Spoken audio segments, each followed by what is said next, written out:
Hello. We are here again. And I hear myself. Why do I hear myself? Oh, I know why. Hear myself off. There we go. Now I don't hear myself. It's annoying to hear yourself when you're talking. So, hello everybody. Welcome to the RFK Tech USA live stream again. And we got a pretty good show for you tonight. Now, it looks like everybody's busy. There's only 5 people in the live stream, so there must be something going on Tuesday night. Maybe a football game or a basketball game or something's going on that's got their attention on Elf's Place. And all my guests are busy too. So, Zero Cool, he's busy tonight. He was working kind of late, so he can't join us. And SMT's already in bed sleeping. He's got to go to school tomorrow. That's right. And I don't know where. I think Weasel's still working too. I think he's in Vegas doing some stuff over there too. So he's busy. That's why he wasn't here last week. And then Austin, I don't know where Austin. I sent him the link too. And I sent Tito a link. So maybe Tito's still at work. Maybe he'll pop in later. I was hoping he'd come on here and tell us about how he's loving his Google Pixel that we all gave him and give us kind of an update on the performance and all that kind of stuff. Give us an update on that. So hopefully we'll see him. And of course, tonight we got a really good show for you guys tonight. We're going to talk about unlicensed spectrum for NRU, which stands for New Radio Unlicensed. That's what NRU stands for. It's basically unlicensed 5G. So it's N46, N96, N102, and N104. Basically, those bands are 5 and 6 gigahertz. And that is exactly why that when the 3GPP standard changed everything, it's no longer sub-6 frequencies. No more. It's not sub-6 because they had to change it because of these 4 frequency bands. Because now it's sub-7 gigahertz. Because these 4 frequency bands here are still mid-band, even though they're very high in frequency, 5-6 gigahertz. It's the highest mid-band spectrum you can get. It's got the shortest range and all that, but guess what? It's great for indoor coverage. And I think all the carriers are going to take advantage of this. So we're going to talk about this tonight. But first, let's see who's in here tonight already. First up, we got Michael here. Cool drum beats. All right. Thank you for that. Good to see you tonight. Oh, yeah, 606, where are you at? Well, I was waiting to see if I had any guests come, so that's why. So if I'm late, there's a reason for it, because I just don't have my coffee made yet, or I'm waiting for guests, or just last-minute touch-ups. It's not easy doing a YouTube channel. There's a lot of stuff you got to get in motion. Got my Dunkin' Donuts coffee. I'm good to go. Yep, I'm joining my night off. Yes, and we're doing the live stream tonight instead of Wednesday night, which is my normal night, because I have a training class to do up in Deerfield Beach tomorrow, so up there by Fort Lauderdale. So yeah, I'll be up there. So I'm going to do some speed testing on Verizon and AT&T, and now I'll be able to do speed testing on Skunky. That's right, because I got the T-Mobile trial thing for 3 months that you can put on eSIM on your phone. I put that on there, of course. If you looked at Twitter today, you seen come my speed test. Yeah, it was kind of disappointing there. It was worse than AT&T. Of course, AT&T doesn't do very good either indoors, but that's just crazy. So indoor coverage is the hardest thing to actually accomplish. So that is why density is the most important thing to get indoor coverage. And thank God Verizon's doing that, because when I switched my SIM card over to Verizon, it's like, wow, amazing. It works really well. And it's like a mile and a half away, I think. And the T-Mobile and AT&T tower is like 1.8 miles away, almost 2 miles away. So that just shows you right there the difference. I mean, it's just like amazing. So Verizon's doing it right, that's for sure. So they got the density, they got the optimization good. So if only like AT&T, now AT&T's LTE optimization is pretty good, but so far their N77 is performing horrible. And not all areas of the country, because I see reports on Twitter all the time. There's good spots for T-Mobile, good spots for AT&T, and there's bad spots for Verizon too, where they haven't touched the tower in 20 years and you still got band 13 only. Yeah, it's going to be horrible, but whose fault is that? It ain't Verizon's fault. It's the FCC's fault. That's right. So it's just going to take time. We got a couple more years before we get some real 5G in this country here. So unless if you're in the urban areas or you got some millimeter wave going on, yeah, you'll have some real 5G. I mean, I've seen some 5, 6, 7 second pings on millimeter wave already. It's crazy. And I actually seen some under 10 millisecond pings on T-Mobile. So on some speed tests I saw, I did see some, the speeds were really, really good. So, I mean, there is a few spots in the country where T-Mobile has real 5G too. So I got to hand it to them. They're making improvements. So I don't know. Maybe something happened to Neville to Pebble. Maybe he felt guilty, and he figured, oh, well, it's time we stop smurfing all these people and skunking everybody up, and it's time for us to get things going. Well, maybe the parent company finally giving them some money so they can do something. So I don't know. But there is some areas T-Mobile's doing good, and I'm going to do testing tomorrow in Miami and Fort Lauderdale area. So I'll be sharing that on Twitter, some speed tests I get. So maybe I'll get lucky and I'll find some really, really good sites. But as Carlos did earlier, he tried to live stream from T-Mobile showing him really high speed tests, like amazing speed tests. But when he tried to stream, no go. So you never know. Maybe I'll go live tomorrow too. So maybe I'll do that. Maybe I might just do that when I'm eating. I'm going to eat dinner up in Fort Lauderdale.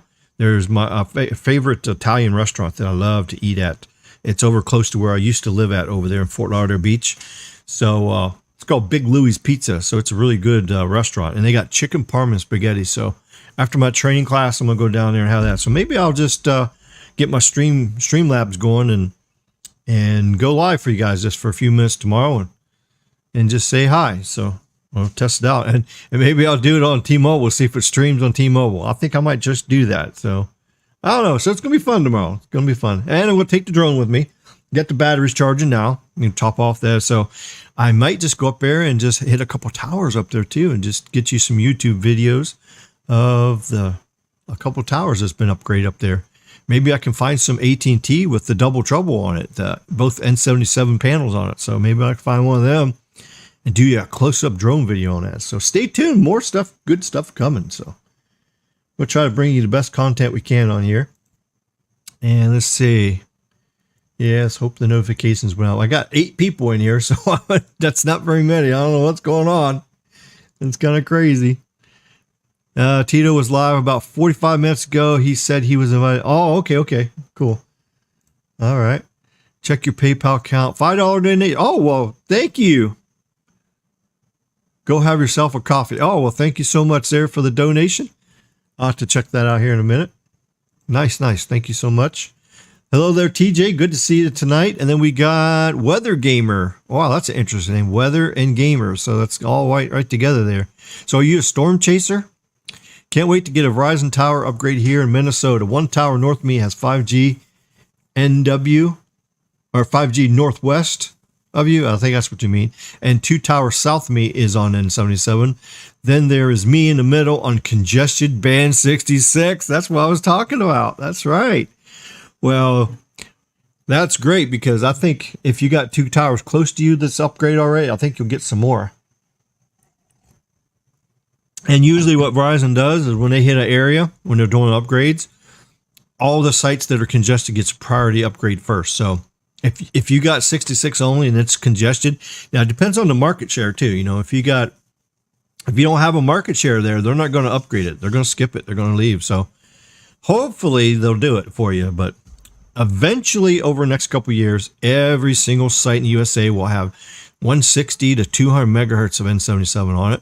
And you're going to have the new uplink booster too, especially if you're in the Ericsson market, because they're already testing that out now. And once they get that integrated in, the Ericsson sites will have the uplink booster and your upload speeds will be amazing. So if you're on N77, you should be able to get 100 up easy just just on that. You don't even have to worry about. And when they go standalone, it's going to be even better, because once you go standalone with that uplink booster, that N77 can do all the work. I mean, you can have N77, 200 megahertz by itself. You got that uplink booster, and it's going to be able to get indoors very good. And they got a dense enough network, and I think you're going to see the gigabit speeds down and at least 100 up everywhere indoors. You know, of course, outdoors you're going to get two to 3 gigs down, and definitely get 100 up. So things is going to go good. Verizon is doing an amazing job on their upgrades. They optimize the sites good, a lot better than T-Mobile's doing. I mean, AT&T's doing.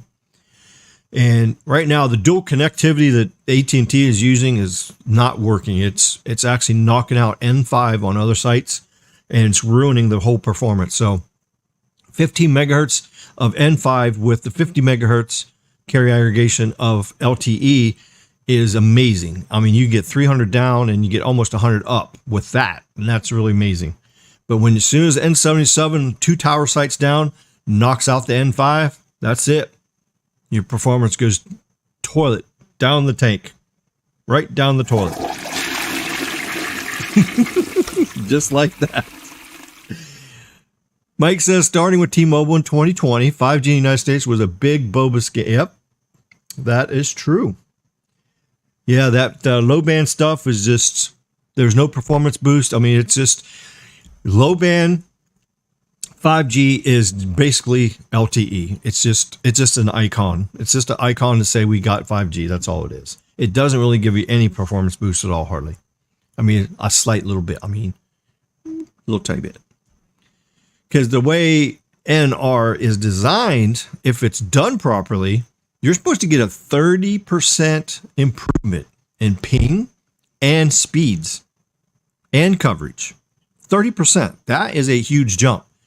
But when you're using 2x2, 4x4 MIMO with the existing hardware, you're not going to get that performance. You're lucky to get a 3%.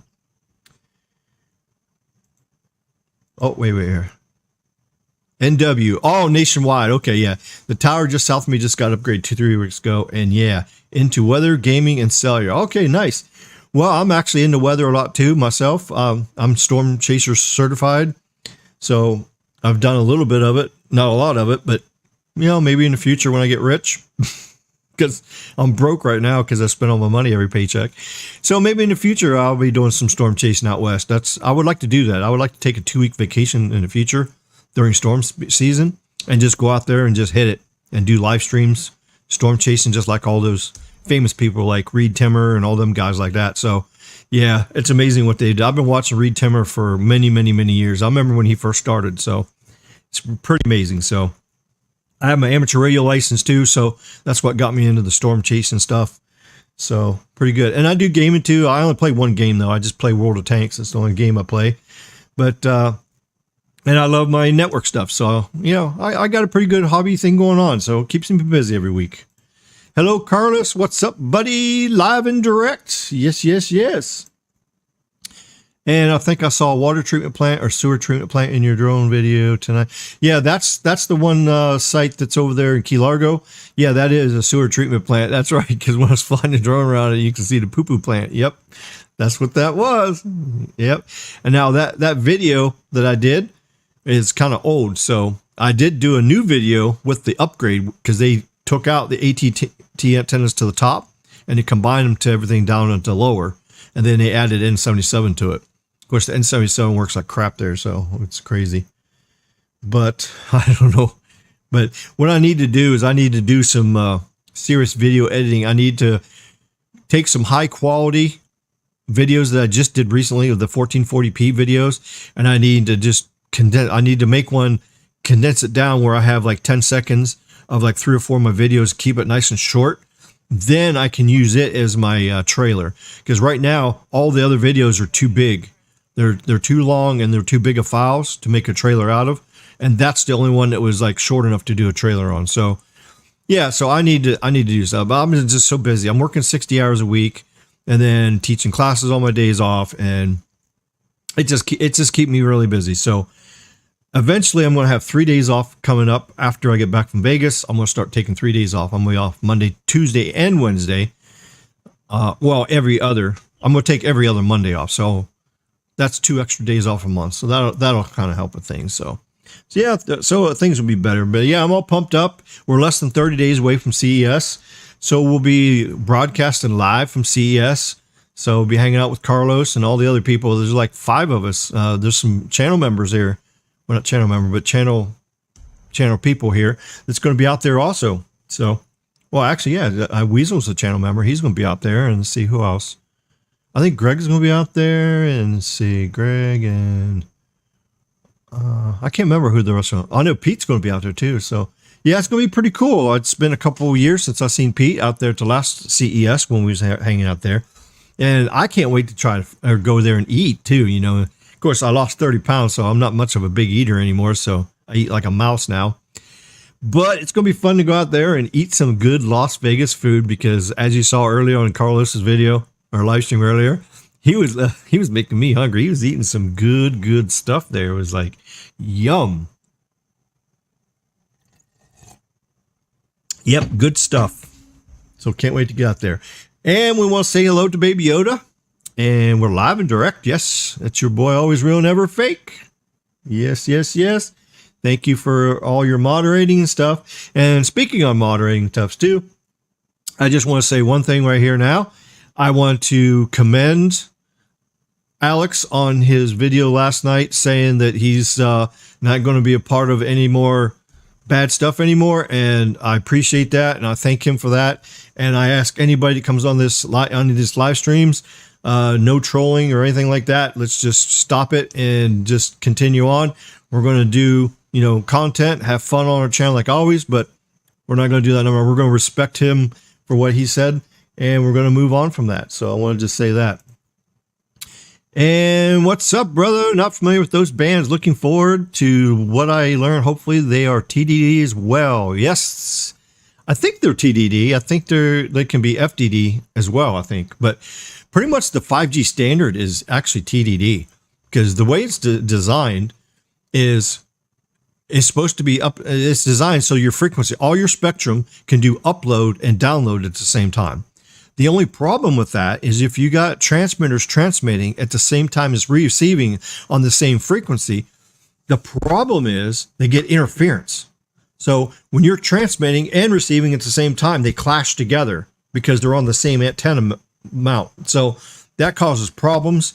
And that's why we're going to need LTE converted over to NR, you know, even though it's mid band and low band, which is fake 5G, but we need that for the upload. So all your old LTE stuff is going to be switched over to, you know, like N2, N5, stuff like that. We need it right now until we can get these new antennas out. Here's the thing. All these antennas that's being put up right now for N77 is going to be replaced. Yes, that's right. You watch and see. In 2 years, Verizon and AT&T is going to go to every one of the tower sites, and they're going to rip down that 64 by 64 massive MIMO antennas. They're going to rip them down, and they're going to replace it with a 128 by 128 massive MIMO antenna with full duplex, which means the upper panel will be receive, the second half of the panel. So you have 128 antennas up here and 128 down here, and they're going to transmit, receive at the same time, but they're going to be isolated. They're going to be completely, it's going to be full duplex. Then the TDD will work the way it's intended to. But right now, that's the problem. TDD hurts you because you don't have as much gain. It hurts your weak signal. It hurts your indoor coverage, but it is very efficient. It works really good. So that's what's going to happen. So that's crazy that thinking here in 2 years, all these panels are coming down. The 64 by 64 stuff's all coming down, and the 128 by 128 new technology is going to come up there. That just blows my mind because they're spending all this money to do these antennas, and then only for them to just get taken down in 2 years and put new stuff up. And it's going to be crazy. So that's how it works. So TDD is a good technology, but you have to have the right equipment. And right now, they don't make the right equipment to match that technology. So right now, they're just fudging it. They're just fudging it with the 64 by 64 antennas that they got now. They're just fudging it. So basically, you got to reduce the power. You got to tweak them. There's a lot of optimization you got to do, and it's hard to get indoor coverage with it, you know. But still, I'm seeing some N77 go indoors better than low band right now. So I mean, that's the thing. Low band ain't as good as everybody thinks it is. It's not as good. It has its own problems too. Big time. Guess who's missing your show tonight? I will give you a clue. He tells lies. There's no. That's what I'm just saying right there. So, yeah, Michael, we're done with all that. He's not doing that no more. So that's over with. So there you go. Let's see. Any predictions for what kind of speeds we could see on 100? Yeah, I can predict that easy. Yeah, if they have a 10 gig backhaul on their site. Yeah, if you got 160 megahertz of it's N77. We don't call it C-band because C-band is fake. It's fake. The FCC was dumb. The other countries in the world, the reason the other countries started calling it C-band is because they have N79. Okay, they have N79. So it does cover 3 gigahertz and 4 gigahertz. It's in both bands. So what they did is they labeled it as C-band because it partially was in 4 gigahertz. So that's why they did that. So, but the spectrum that they made in USA, which is N77 and N78, is 100% completely in 3 gigahertz. And 3 gigahertz, yes, as Mr. Brown said, is S-band. So yeah, we don't say that. We don't say S-band. We don't say C-band. It's actually, I just call it N77. Besides, why would you label one frequency in a 2 gigahertz wide frequency band? It's crazy. I mean, when we want to say, oh, I got some really good 850 megahertz today, you don't want to say that. Or you say, oh, I got great 700 megahertz today. Okay, well, which 700 megahertz are we talking about? There's like a whole bunch. There's band 12, band 13, band 14. I mean, there's several different. They're all in the same band, but they're different slices and chunks. N77 is just one slice of the whole 2 to 4 gigahertz band, because actually 2 gigahertz is in S band. So if you're going to say C band, it's a misrepresentation anyways. We don't say L band. Say, okay, oh, I got some new L band over here. Okay, well, which L band is it? Because you got 600 megahertz, 700 megahertz, 800 megahertz, 1900 megahertz, which is, band 2. So all those bands are L band. So if I were to say to you, oh, I got L band on my tower today. All right, well, which one are you talking about? Because there's like 5 or 6 different ones. So that's the other part. It's really, really, really stupid to say C band. It really is, because it's talking about, well, in their eyes, when you talk about a band, they're mislabeling it. It's really S band. But even if it was really C band, if N77 was really in C band and it was not S band, you can't label one frequency from 2 gigahertz to 4 gigahertz. That's just crazy. It's like, which one? And what's in C band is actually 5.8 gigahertz. So actually, what we're talking about tonight is C band. N46, N96, N102, and N104 is in C band. 100% fact. 5 and 6 gigahertz is in C band. So we are talking about C band tonight. Yay! Oh, here, we got to do this. We got to get a cheer here. So we're talking about C band tonight. 5 and 6 gigahertz C band. Yeah. N46, N96, N102, N104. That is C band. There you go. There. Okay, I'm done. I promise I'm done. I knew you guys were going to say, well, Ricky's crazy. Yeah, I'm crazy. All right. I thought N77 and N78 is called C-band. Well, no, they call it C-band, but it's not C-band. You're crazy. You just messing with me. Shame on you. Crazy. Above 4 gigahertz is C-band. That's correct. Laughing out loud. Baby Yona's stirring the pot up here. Good evening there, Jason. How you doing? C-band is how rural America gets TV before Dish Network. Oh gosh, I see. I guess I'll start referring to yes. That's how we that's how we really should call everything we talk about in tech. Every band has a band number. So, I mean, so we got bands. I mean, if we start all the way down at the bottom. Here, watch this. This is gonna be fun. Here, let me make this bigger for you guys here. So, here, watch this. All right, so we're gonna start up at the top here. Look at this. Now these are the lowest frequencies right here. Look at this, 600 megahertz. Okay, this is band 71. All right, 7 megahertz. Now this is all L band. So here we go. This is all L band. So, all right. So, and then you got band 12, 13, 14 in USA is 700 megahertz. Of course, you got 28, which is overseas. And then you got 29, it's AT&T. 67 is another country. So this is the whole world we're talking about here. So then after we leave 700 megahertz, we're going to 800 megahertz. So now we got, well, in other countries is N20, N80, or 82. But you go on down here, there's some more too. See, look, so there's 92. See, these are other countries. And then we got N5. Here's 850 megahertz. Okay. So we're still in L band. Now we go on down. Then you go to 900. There's no 900 in USA. And then you go to 1500. There's no 1500 in USA. 1600. There's no 1600 here. There's no 1600. There's 1700. There's N66. 1700 up. So you got L band up to the tower from your phone. And then you have S band 2.1 gigahertz down to your phone. So those are separate frequencies. So you actually an L band up and S band down. And you got N66 and N4s in that category too. And then you go up a little bit higher. You got 1900 megahertz, which is N2. Where's the N2 at? Oh, there's N2 right here. So that's N2. So that's N2 for the 1900. And then you go back over here to 21 megahertz. This is the downlink over in other countries, which has N70, N1, N34, and all that. Then you go to 2.3 gigahertz. We got one company here in USA that has that. That's N30. That's AT&T. So you got 2.3 gigahertz. So now we're in S band. And then you go on down a little bit further. You got N41. That's 2.5 gigahertz. You remember, 2500 megahertz is 2.5 gigahertz. Basically, all you're doing is you're just dropping the 2 zeros and you're saying giga instead of mega is basically what you're doing there. And then you go down a little bit further, and then now we're in N48, which is 3.5 gigahertz, and that's an S band as well there. And look up here, look here. See, it says N97. What does that say? S band.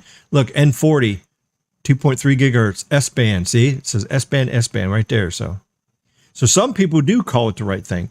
And then you go down here, and now we come down here with FCC deception and lies right here. So now we're hitting N77. Look right here. We got 3.7 gigahertz. Look what they call it the she-band. Yeah. And then N79. Look, it's from 4.4 to 5 gigahertz. So actually N79 is completely in C-band. See there? Look at that. 4,400 to 5,000. 4.4 gigs to 5.0 gigs. That is C-band. So N79 is really C-band, but it's not in the USA. It's overseas. It's another country. So 77 and 78. See, 78 goes from 33 to 38. 3.3 to 3.8.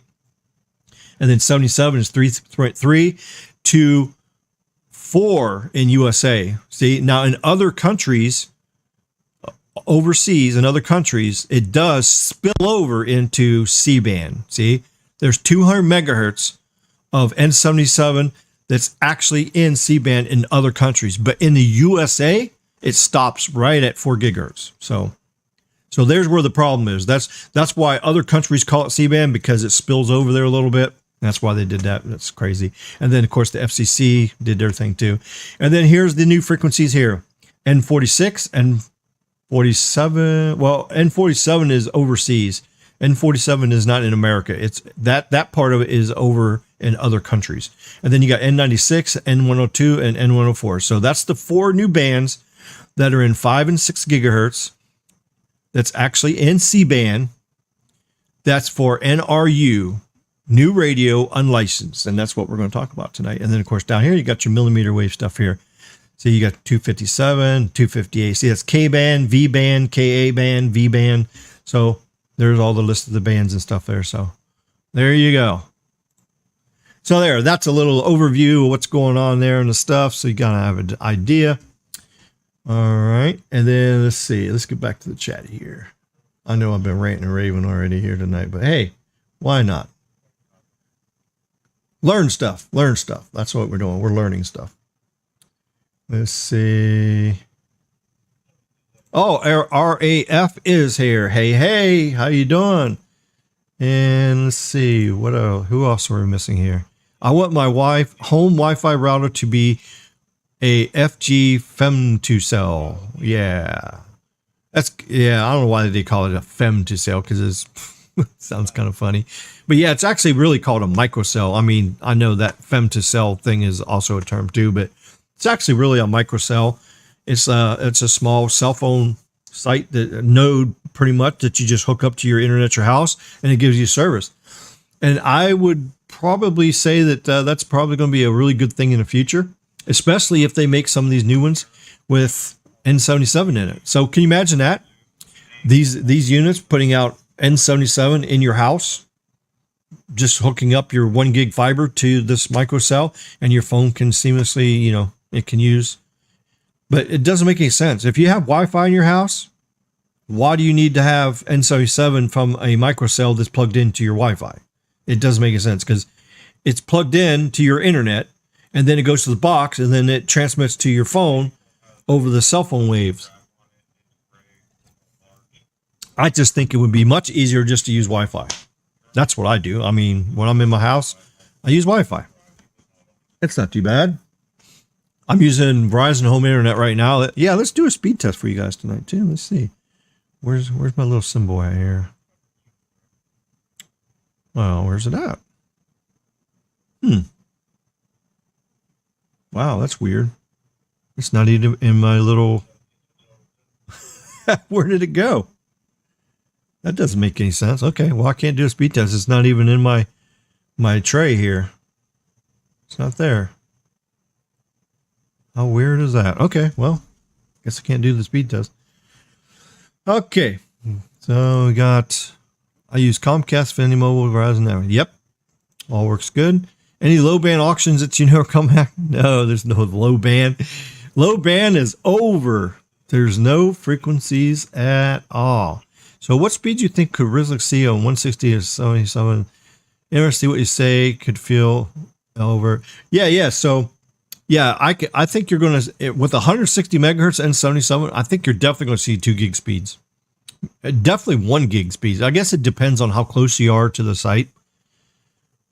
But if you're within 1 to 2 miles of the site, you're definitely going to see a couple gigs. And if you're on the edge cell, you'll see between 700 to a gig. It just depends on how close you are.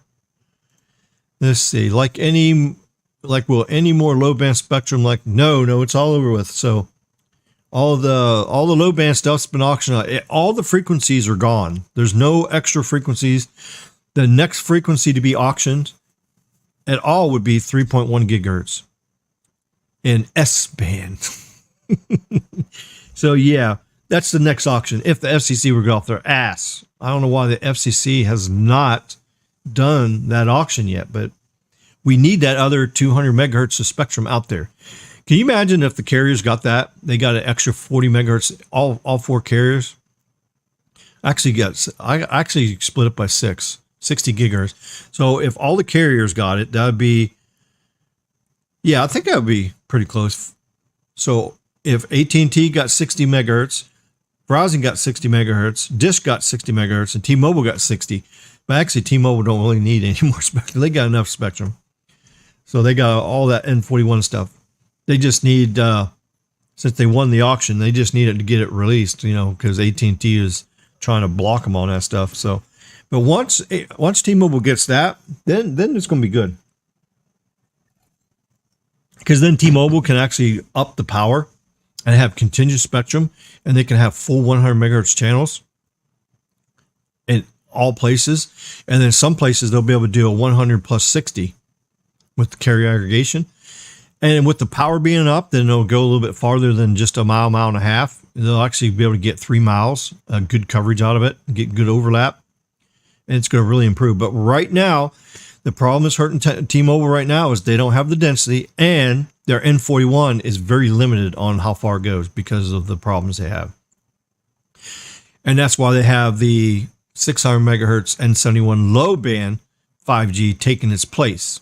So, and I know people on Twitter has been arguing with me and say, because I keep saying that T-Mobile doesn't have the biggest 5G footprint, because we can't include low band as 5G because it's not really low band. So when you take N41, you match it up with N77 with Verizon, there's no comparison because Verizon sites are more dense than T-Mobile. That's the number one thing. The second thing is the range on N77 is twice as far as N41. Okay, so with that in mind, I mean, you have to see it on the map to believe it. I mean, like if we go on the map and look at it. I know some of these areas in the country are overstated, so there's some places on here that the coverage is not that good, or not that the maps. All maps lie. It just Verizon maps lie the least amount. It's more truthful than anybody else. So when you're looking up at these big patches and stuff, you got all these big patches of areas that's all covered in N77. Okay, so that's that. And then when you go look at T-Mobile's map. Where's T-Mobile's map? Right here. Yeah, you look at T-Mobile's map. They haven't updated this in a while. I wonder why they haven't updated. The last time, oh, they did update it. Oh, I got to just select it here. Okay, here. This is as of December 4th. Okay. So, yeah, they did update. Okay, so here's December 4th.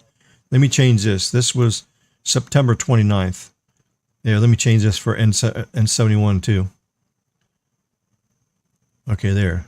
Now we got the most current. I mean, that's the 4th. Okay, so there we go.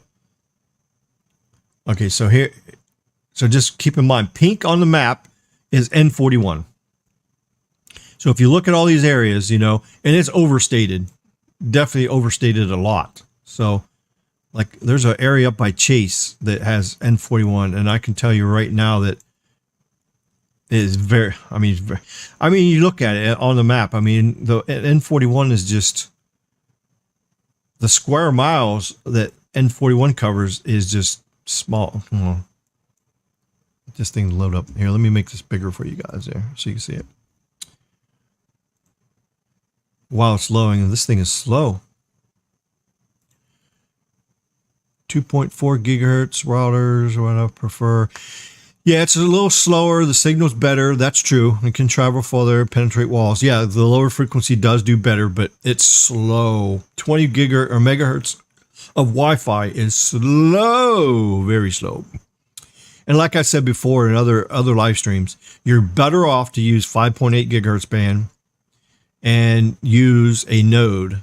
Use a node and use AI mesh and cover your house like that. So you use your main router, and then you have a node in your basement and a node in your second floor, and then both the nodes connect to your main. It's just like basically a cell tower and little nodes. I mean, it's the same thing. So by having 3 of those, it can cover your house, and you'll have 5.8 gigahertz, and you'll have faster speeds, and it'll be better. And now that the prices are coming down, you can get a Wi-Fi 6 router with the AI mesh in it now, pretty good price. So the prices are definitely coming down. And you can get a pack of 2 with the nodes too. You can buy a pack of 2, and they don't have to be the huge ones. They can just be a very, very basic one with 4x4 antenna on it. It doesn't have to have 8x8 or anything like that. And then let's see, for T-Mobile to match Verizon by use manual, they would need more towers, more dense. Yep, that's true. Now, what's going on with this thing? The T-Mobile map is not coming in right here. Let's see here. Let me get rid of this banner here. Oh, yeah. There's the link for the, if you want to make a donation. You can go on there and do the PayPal. You can do Buy Me a Coffee. You can do that. And then also, too, I want to thank all the donations here on the ticker on the bottom. All these people donated here. and thank you so much. And also thanks for my channel members.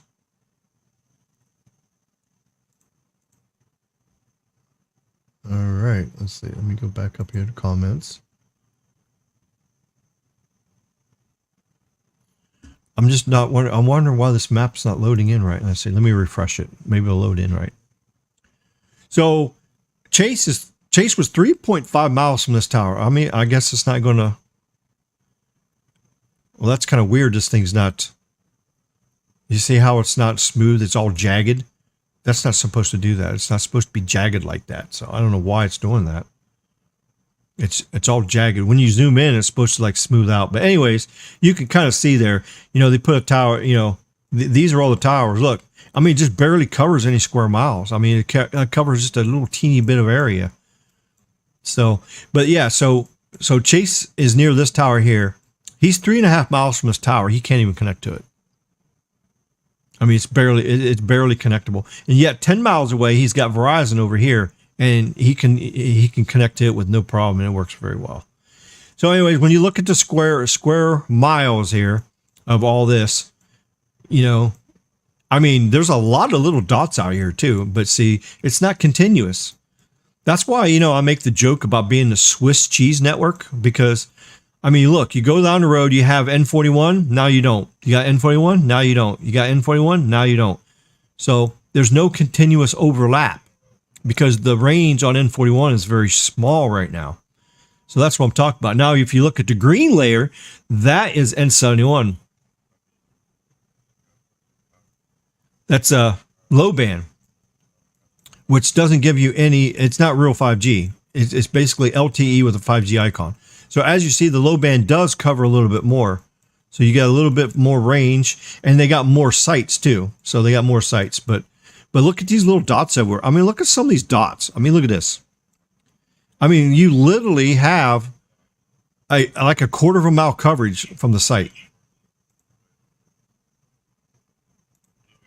I mean, literally, the antennas are going 1/4 mile each way on N41.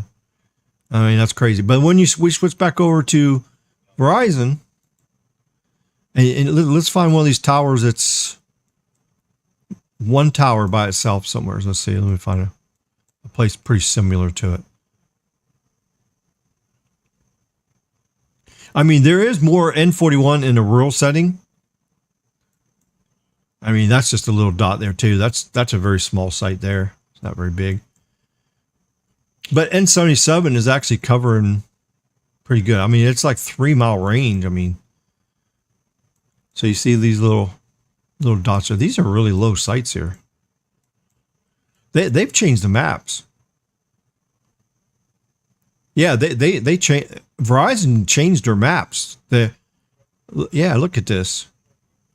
They cleaned up the N77. I remember how the N77 used to splatter, or it used to be like bigger. They actually decreased the range on here to more realistic performance. So if you're inside one of these little red dots, that's where your realistic signal and performance is. Before, it would go a little further out, but that would be EdCell. So basically what Verizon just did is they took the EdCell off the map. Yeah, they just did that. Look at this. Let's go out in Vegas, in Arizona, because it's flat out there. And out there, it was really splattering in all directions over there. Let's see what they did out there. Let's go up here.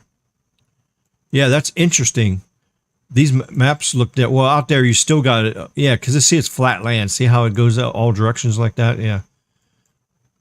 So out there, it's still doing it because it's flat land.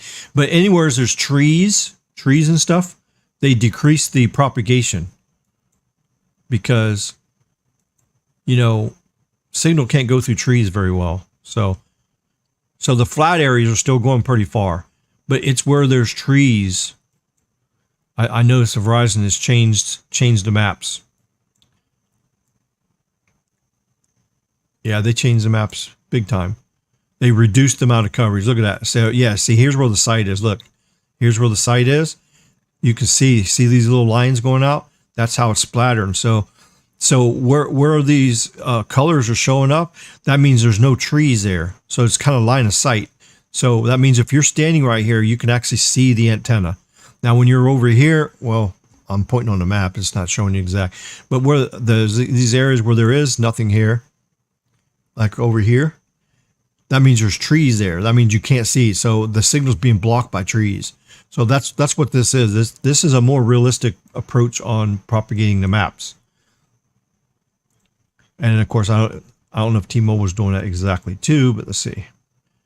It's kind of hard to tell because the way they painted the maps is kind of funny. There's no smoothness, there's jagged edges and stuff, so you can't really tell that. I mean, you can tell a little bit. I mean, you see like these like little fingers coming out here. So when the panel broadcasts out, you know, you get these little fingers here. So you got, you know, antennas, you know, pointing out. You got what the heck is that? Oh, I didn't mean to do that. But anyway, so when you look at overall, yeah, they have N41 in all the major cities, and they're little spots in the country. So, but yeah, it's getting to be a pretty close run between N41 and N77. They're getting, and then the POPs thing. I just want to let y'all know right now, the POPs thing is completely trash. The POPs thing is trash. Because if you have a POPs area and then you put a cell phone site there, one cell phone site in that POP area, you can count that as a population.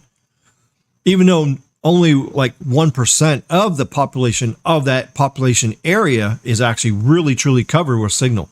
So I think it's crazy. I think it should all go to % square miles of coverage. So the population, as you know, the United States only has 47% of the land that's populated. So only 47% of America is actually populated. And 70% of the population actually has cell phone service with Verizon and AT&T. Although it might be 71% now, because AT&T's, they're building lots and lots of towers in the rural area. So AT&T is catching up to Verizon as far as coverage, big time. And they may pass them up next year in 2023, unless Verizon starts putting up more towers too. But Verizon's putting up a lot more towers as well. I've been seeing on Twitter, you know, every time I turn around, they're all posting these new tower sites up everywhere and stuff. And just like Chase has told me, there's like 3 new towers in AT&T up in his area already. And then there's also 3 new towers in Verizon's area. So they both just added new towers. So it's crazy. So how it's expanding.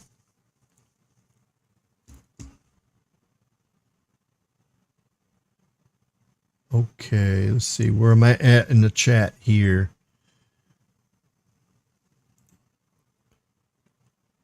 But things is getting better. One thing I can say as a positive, you know, I should be a little bit more positive than I am negative, but I like to bring up the negativity only just to inform people about what's going on out there. See, my whole thing of saying something negative is not to cause harm or make fun of, although I do make fun too. I mean, I do that, but making fun of them is almost like showing them, hey, you're not doing your shit right. You need to do it right.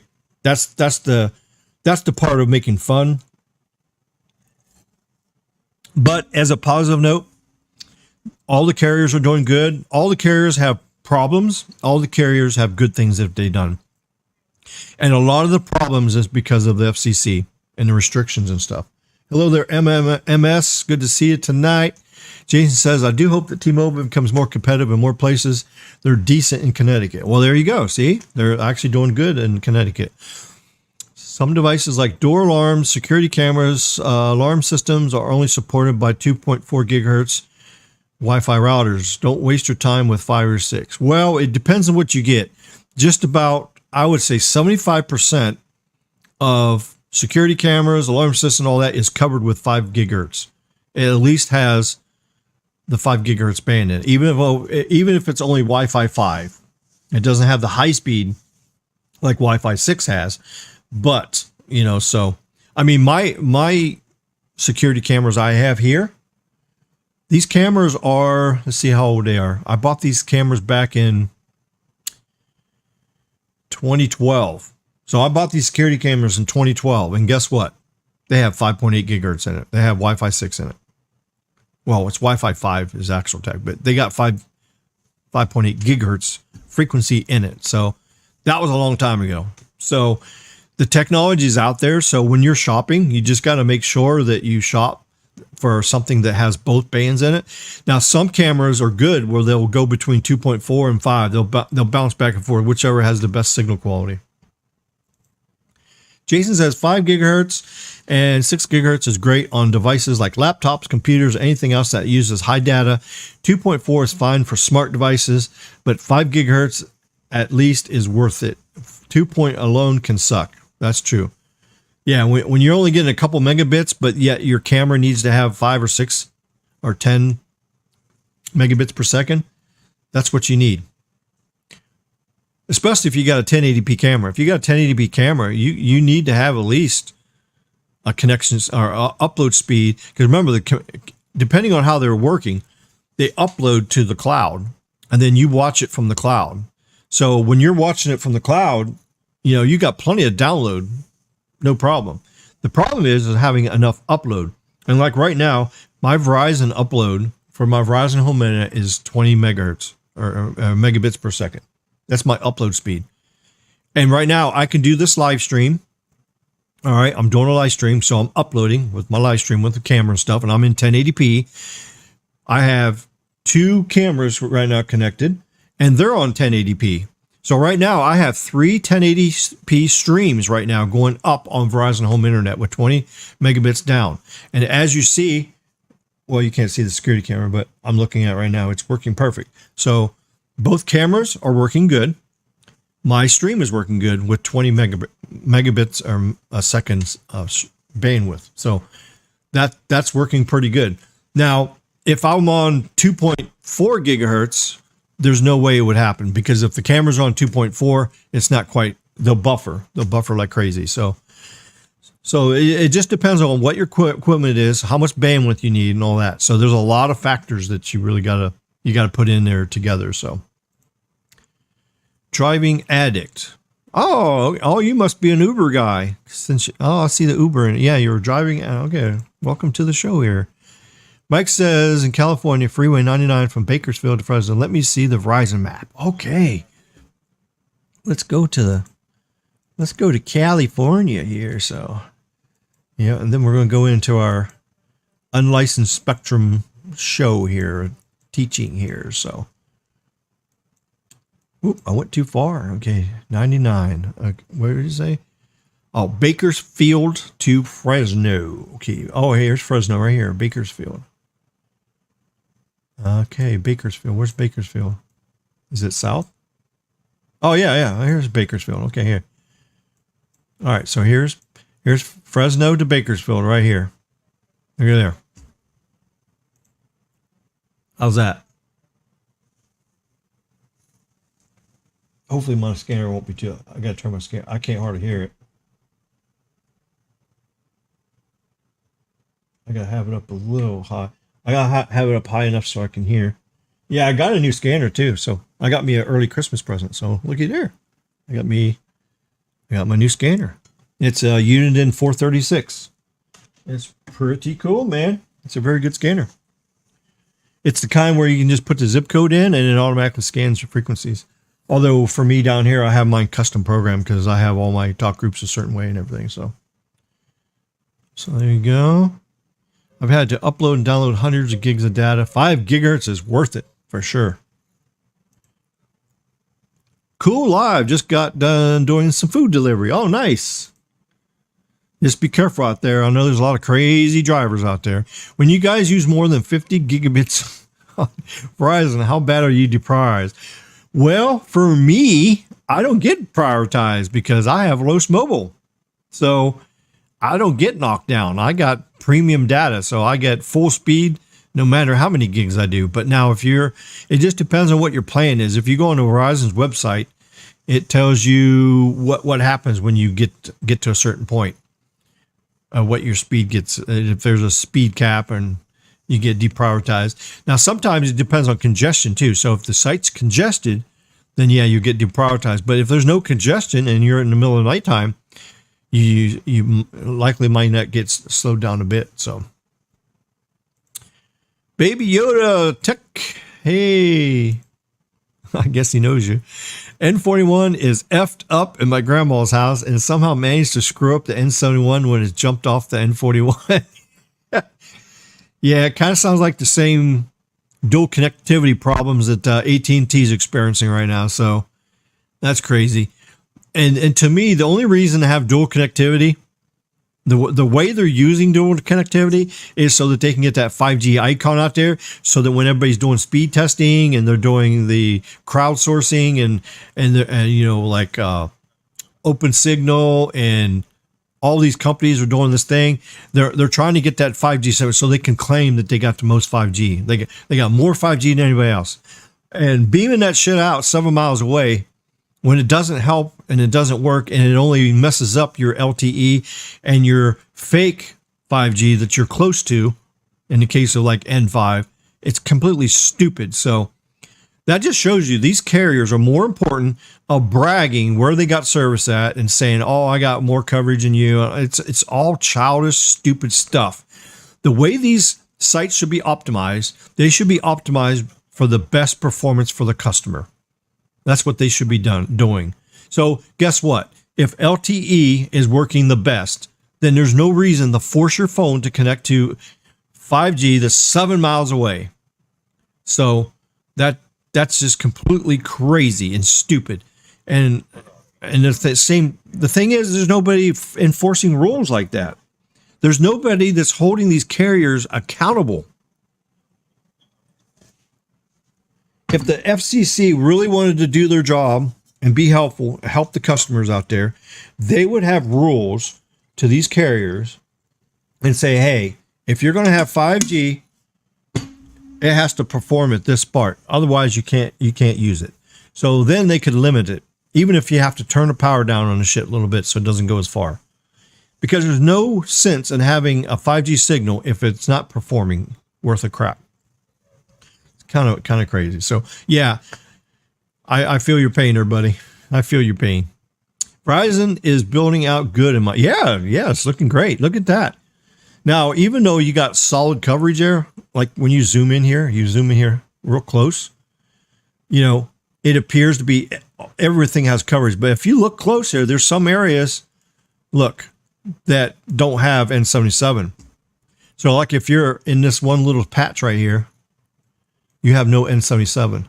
But this is over exaggerated. So I bet you if you go down here, I bet you this little hole here is actually twice as big as what it is. So I think it's overstated a little bit. So even though Verizon did clean up their maps a lot, because I see they shrink down, even my area, they shrinked it down to more realistic. So now there's other people that's been on the stream like before and said that it's still overstated in areas, but it's going to take time. You know, there's a lot of work involved to make sure the maps are accurate.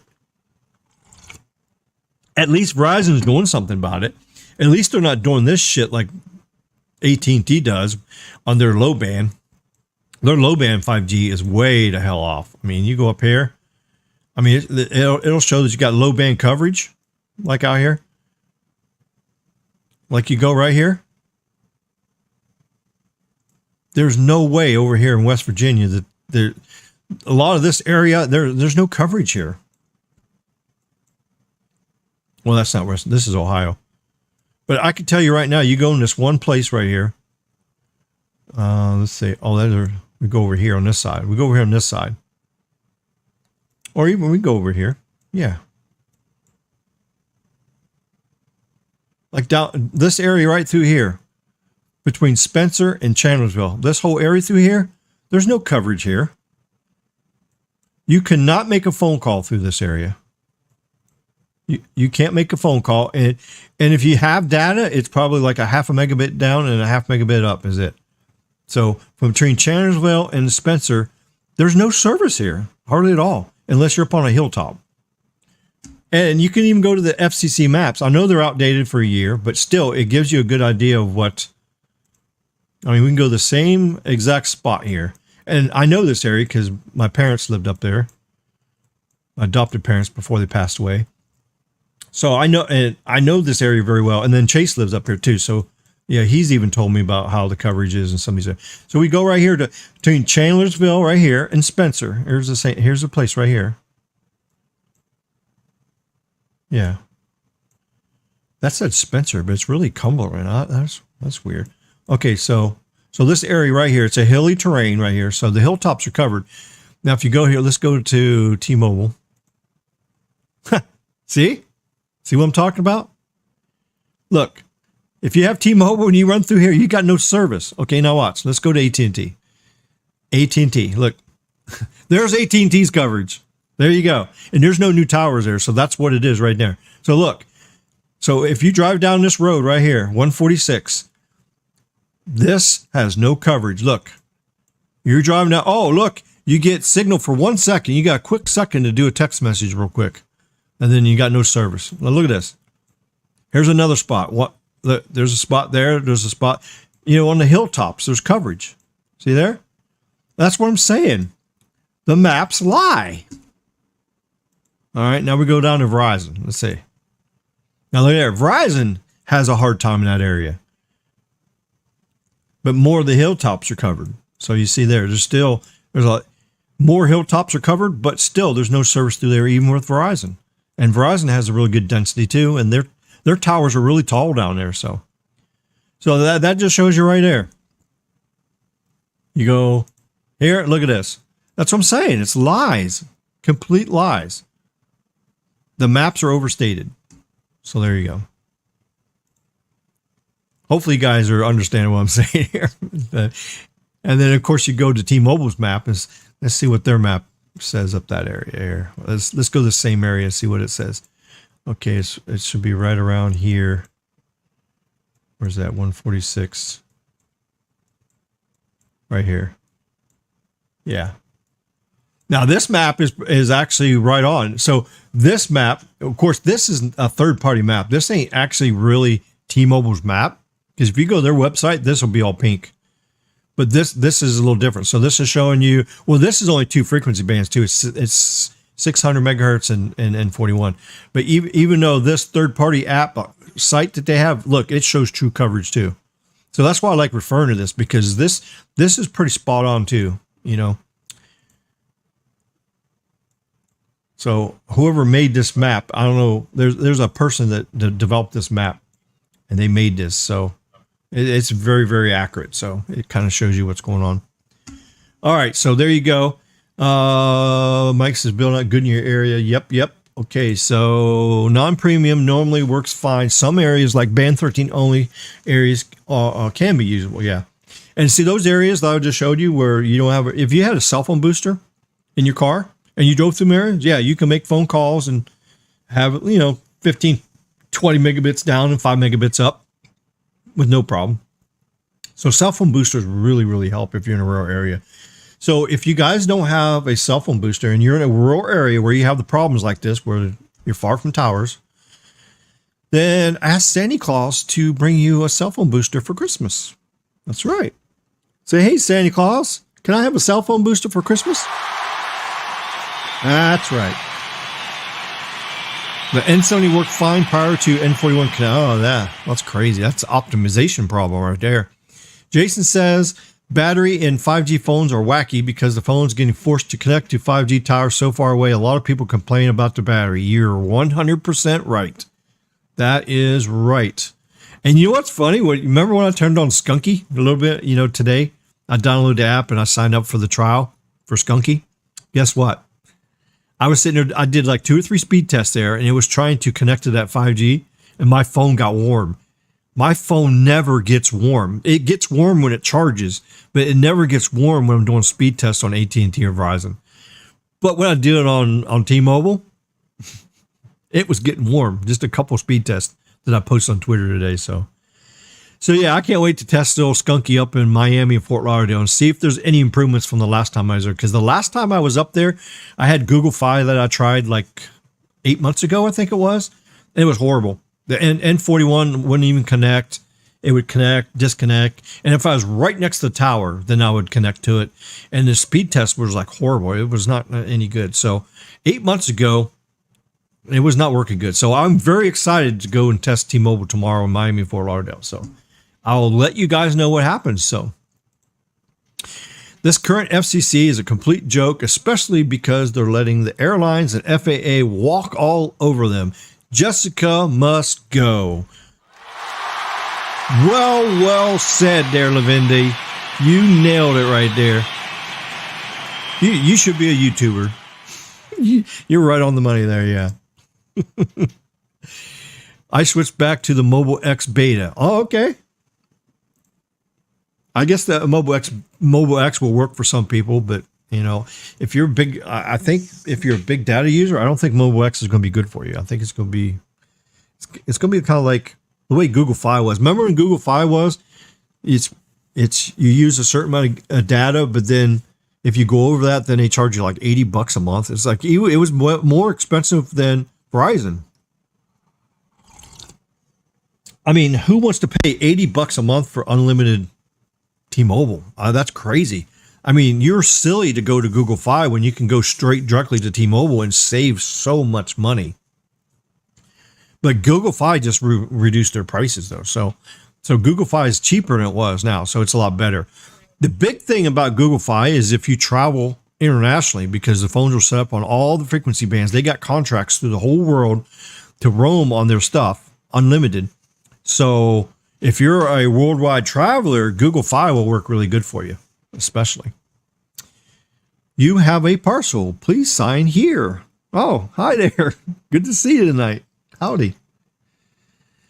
Watch Carlos do a live stream on T-Mobile. The stream will crash. He had to switch to Verizon for a stable stream. AT&T FirstNet also sucks. Yeah. Yeah, that's what's crazy. I can't believe AT&T has been messing up so much lately. I mean, well, their LTE network was very, very strong.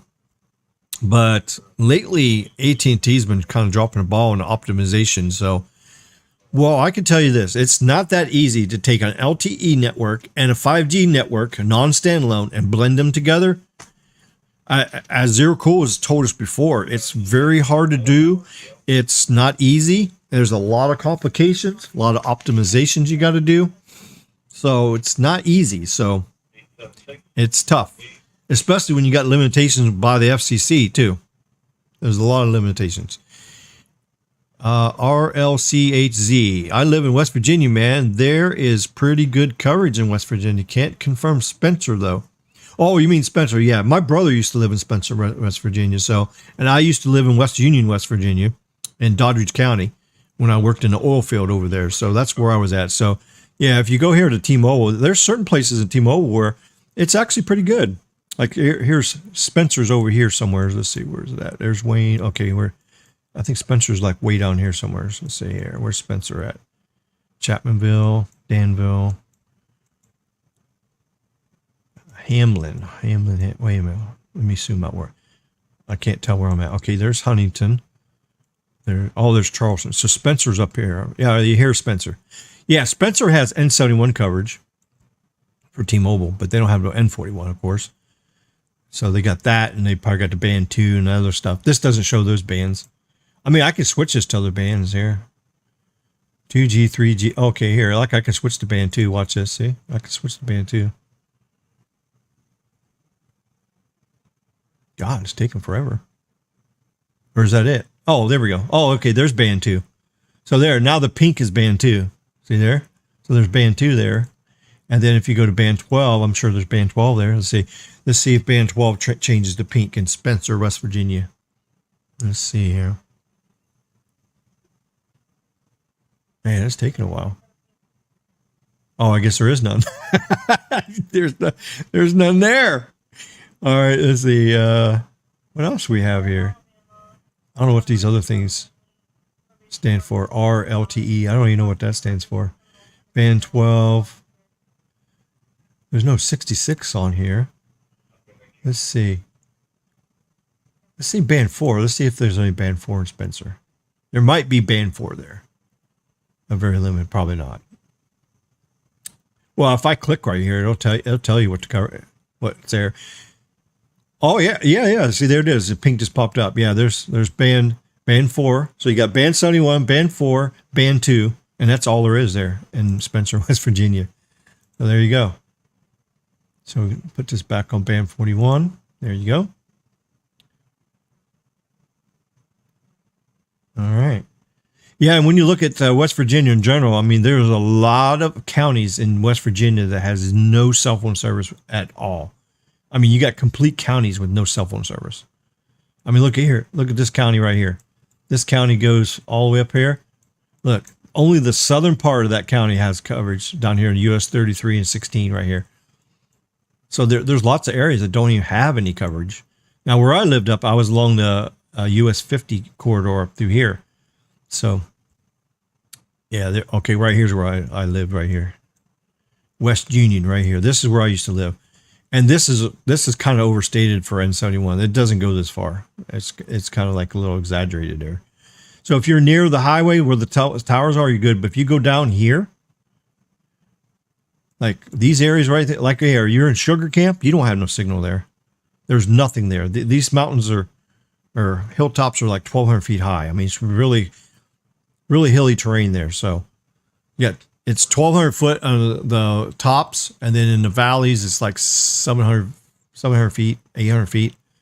So yeah, it's this part of the country is very rough for cell phone coverage. Now you go over here in the urban areas. Well, if you want to call it urban, it's the small towns like Clarksburg and Morgantown. Those areas up there, they have, quite a bit of coverage because there's a lot more population. So there's got more towers. They just put the towers on the hilltops and stuff. I thought there was N41 down here in Weston. This map doesn't show N41. Well, that's weird. I thought they had it there. Oh, that's weird. But yeah, there you go. So, I mean, over here you got real hardcore areas over here that has, I mean, you got no service at all. I mean, you might have AT&T over there. I don't know. Say, let's look at AT&T over that way. Yeah, that was Spencer, Ohio, which I don't know why they call that Spencer, Ohio, but there's Spencer, West Virginia. So you go over here and look at West Virginia. Of course, we know this is all fake too. So I mean, this is overstated big time. Look at this. It shows there's coverage down here. This whole area, there's no coverage. This whole area, unless you go on one of these hilltops. If you go on a hilltop at 1,200 feet, yeah, you might get 1 bar of coverage down here, but that's it. But it's not good enough to use. I mean, I work down here on drilling rigs down here in this area down through here. These little hilltops like this, there would be no service to the tops of these hills over here. But if I had a cell phone booster, I could hit these towers up here 10 miles away, and I would have full signal, and I would have, not bad service. Not bad at all. Wait a minute. Am I seeing what I think I'm seeing here? Oh, wait. Oh, okay. I'll get confused with, okay, this dark color. Okay. So I was thinking this was like N77 through here. And it's like, there's no way this is all N5. Yeah. So the dark color is N5. And then the super dark colors is N77. So yeah, even showing West Virginia, this is way off. Way off. Verizon is not very good in West Virginia. Yeah, well, there's not too much is good in West Virginia, that's for sure. Yeah, when you go to Verizon, yeah, we can do that. Let's go down there and look in there. Okay, so that's California. Let's go out here to West Virginia. Yeah, you look at West Virginia right there. I mean, look at that. I mean, there's no coverage hardly at all. I mean, this is all LTE. So all those white areas here is no coverage. And this is even overstated. I can tell you that too. This is all overstated too. There's definitely no service down here. A lot of these areas right through here, it says it goes this far south. Like Sugar Camp, Middle Point, Oxford, Joy, all these areas through here, you got to have a booster to get signal down here. So now there's a tower here. So yeah, this area is covered, but there's no N5 there. There's no N77. The closest N77 in West Virginia is up here on the Panhandle up here by I-70 right there by Pennsylvania. That's the closest. But yeah, but I love West Virginia. I mean, it was a really pretty place. It was so green. It's so crazy. The forest there is just amazing. Just to go hiking in the forest in West Virginia, and then when the leaves change color, it's very beautiful there. So it's a very poor state. You don't make much money there unless you're doing the oil field or something like that. But when I lived there, I loved it. I loved it. I hanging out there all summer long, and then I came back to Florida on my 2 weeks off. It was great. I really liked it. Yeah, there's a lot of N77 built out. Wow. Those areas are getting pretty big. Mike says it's almost impossible to serve mountain communities with cellular. Yeah, you're right, because it's hard to get in them valleys. And when you got a very heavy forest on top of the mountains, it makes it even tougher. So you're fighting with the trees and you're fighting with the terrain. So yeah, it's makes it hard. What's that map called? Hello, Carlos. I think is that Carlos? Yeah. What up? What's up, Carlos? All right, Robert, you got to ask, which map are you talking about there? You got to let me know which map, because I just went through a whole bunch of different maps. So what's up, Carlos? How's it over there in, is it still cold over there? It's 75 here right now.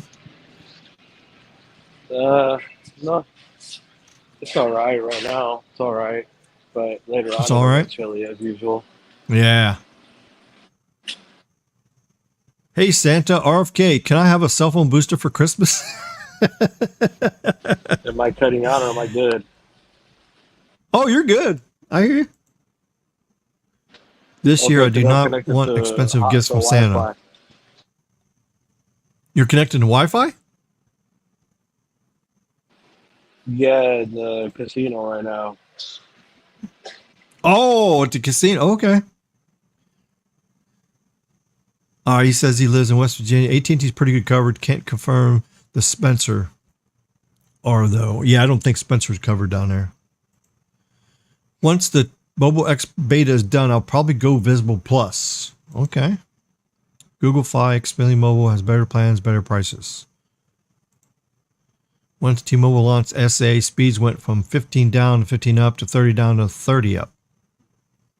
Yep, whenever you eliminate the LTE, you're going to get better performance as long as you got enough bandwidth. But as soon as you go to standalone and you cut out the bandwidth, then you're going to have poor performance. And besides, it's not really standalone anyways. I mean, it's not true standalone. It's just it's no different than doing N71. It's no different than doing N71 with a 5G icon. It's not Ricky, 5G. It just has an icon. If they used it on, like, let's say tablets and their hotspots, or tablet hotspot modems and their home internet only, at data only devices, then yeah, it would be considered standalone. But since they're trying to use it on a mobile based device, it's not a true standard, because you don't have voice over NR. Yeah, that's true. That's true. The voice over NR, but even their core is not a true core either. They're basically using the same system. It's just they just modified the towers to force the phones to go to NR band only. So the way they're doing the standalone is what's making it fake. So, I mean, true standalone is using a real core, but I don't even think T-Mobile has a 5G core. I still think they're using an LTE core, but they're just labeling it as standalone because it's forcing the phones to only connect on certain bands that are NR and eliminate. It's a band select. It's instead of it being standalone, it's just basically band select mode. So it's NR band only, right? I mean, I don't know. We'll have to ask Caleb about the actual real 5G core if they're really actually making one. I don't know if they are or not. But with all the deception and lies they've done in the past, bro. I don't believe anything they do. It's a hybrid, Ricky. So basically, that's all they're doing. It's like they're using the 5G core that they have, but not fully. It's just like they're piggybacking it on the LTE to make it happen, basically. Oh, okay. So that's what. Okay, it's weird, and that makes sense. Why it's like 50% the voice over NR the other. That's crazy. So, yeah, exactly. I mean, the 5G core is very expensive, and we already know T-Mobile don't have the money to really put much in, so they have to do shortcuts and stuff to try to compete and make it look like they're with everybody else. But we know Verizon's got a real 5G core that they're building. Man. Uh-oh. You R2D2'd us. Yeah, glitched for a second. But basically, bro, what it comes down to is like today I did a test, bro. I live streamed on 2 networks, and T-Mobile has the most tower sites here. They have the most, and that's 100%. Even AT&T has more than Verizon, but it shows the quality of the connection when you have too many macro sites. They interfere with each other. It causes a freaking mess. And that's what. And I was showing people, like, out of nowhere, it starts glitching really bad, and it starts screwing up, dropping frames. You know, stuff like that, and then bro, that's like true. they have the most tower sites, and then I showed them there was a stretch that I know that T-Mobile only has 3 tower sites in a 5-mile period. That stretch was perfect. It didn't glitch. It didn't do nothing. Why? Because the phone didn't have to figure out like, oh, every 1/8 of a mile there's a tower site there. So which one do I connect to? It's not confused. You know. That's true. Yeah, they're trying to push the signal to densify, but you can't do that. You got to actually have the tower sites closer and do the density. You can't densify by overpowering, and that's what they do. Thing. But they have too many sites here. Too many. That's yeah. So they need small cells. Instead of having too many macros, what you do is you get rid of some of the macros and offload it with small cells. Like Verizon because whenever you reuse the frequencies, you can't reuse the frequencies too close together, because if you do, then they collide and they clash. So you have to have more free. And then 108 auction is supposed to fix that. So if they add more frequencies to N41, they'll be able to have more power and reuse the frequencies, and it's going to optimize and clean up a lot better.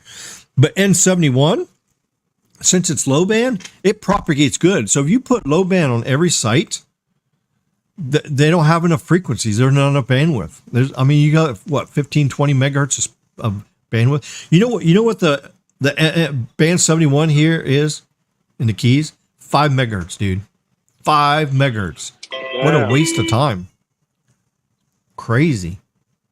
What a waste. Oh yeah, Robert says West Virginia also has a U.S. National Radio quiet zone. Yeah, there's one county in West Virginia, I forget which county that is, that it is a quiet zone. You're not allowed to have anything. There's no Bluetooth allowed, there's no Wi-Fi allowed, and there's no cell phones allowed, because they have a satellite there, or like a radio satellite dish that's there pointing up to space that they listen to, like, stuff. It's an observatory place.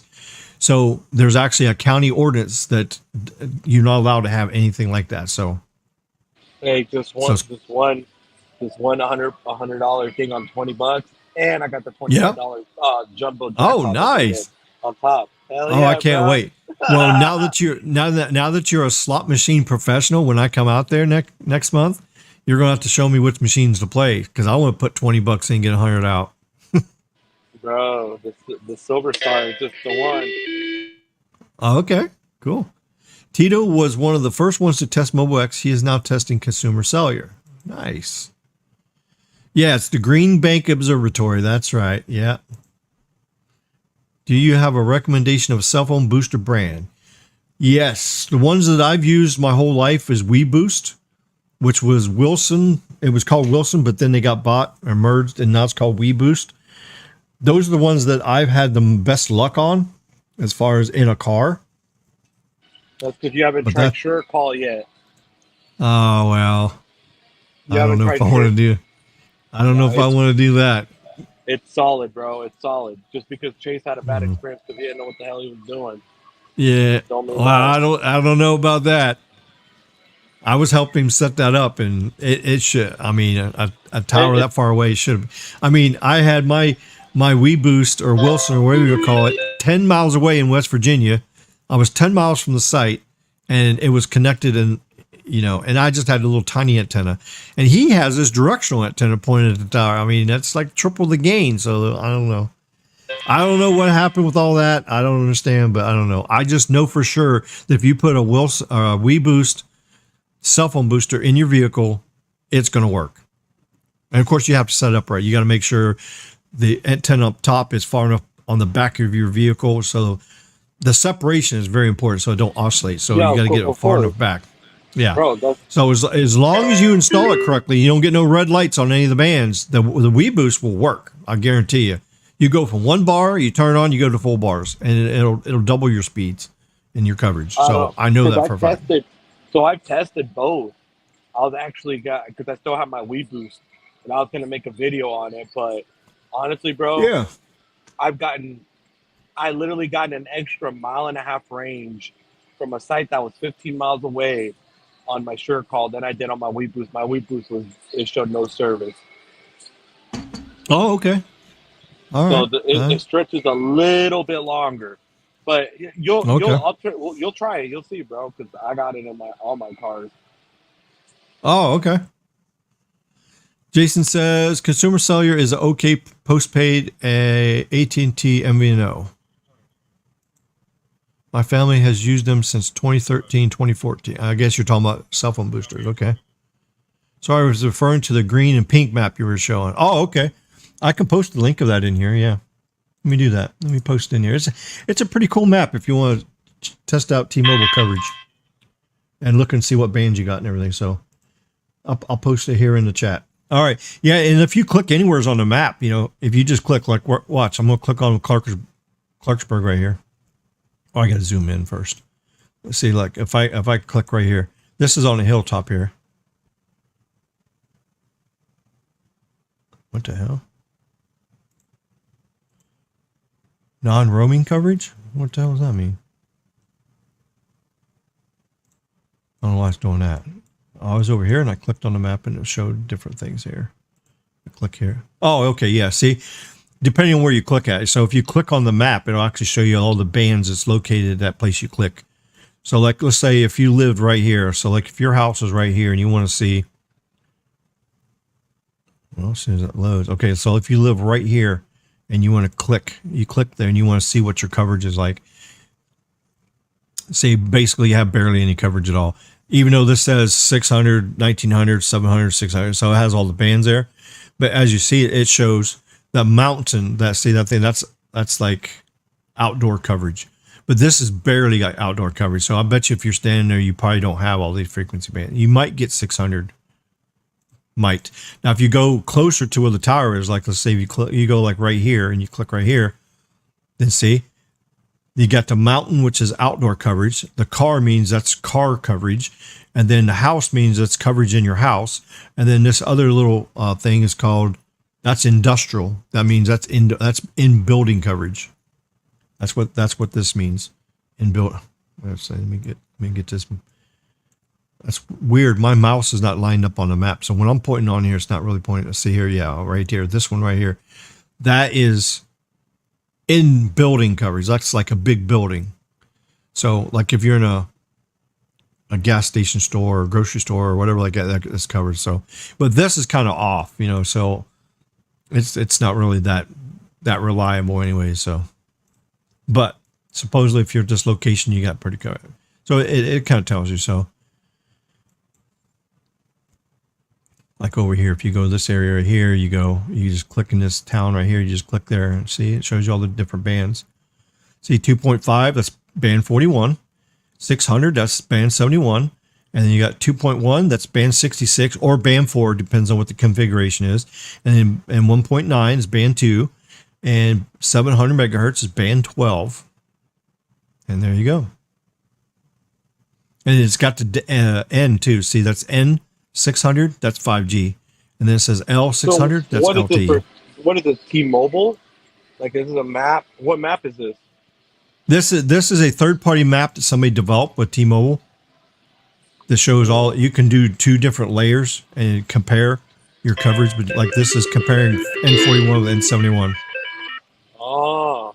And it's pretty reliable. And then you can actually go and you can backdate it. So I can go back to 10/16 of 2020. This is what T-Mobile's N41 coverage was like in 2020. See? This is N41 back then. So October 16th, 2020. This is 2 years ago. And then I can go and future date this to now. I'll watch. I go from 2020 to 2022. Now look at the difference. See? That just shows you how much they've added stuff. Yeah, that's great. So it's pretty accurate. It's a pretty accurate map, actually. So whoever made this, I don't know who made this map, but there's a guy that he actually developed this map, so it's pretty cool. But there, it's in this description, so if you guys check it out. Let's see. Central California had a very nice weather day. Felt like it was on the coast, light breeze, 61 degrees, sunny, but not warm or hot. No AC was needed. Yeah. Yeah, and today it's like 70, I think it was 80 degrees today here. And it's like, I think it's like 75 right now. Something. Yeah, 75 degrees right now. Yeah, it says it right on my screen right there. Yep, 75. It's that we're enjoying our winter right now. We're having a very nice winter. Let's see. How are Silver Stars going? Levindy wants to know.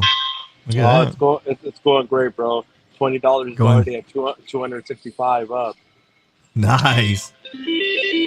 All right. Edgardo says, do you think Samsung can capitalize on the fact that Apple is having problems with supply chain issues? Is it time for the S23 series to turn on the heat? Yeah, baby. Yes. I think S23. Oh, shit. Almost, bro. Right there, just needed to go down just a little bit more. Damn. Oh, that's close. Yeah. That's close, bro. She's ready. She's ready. Ready to pop. Good old Silver Stars, bro. Yeah.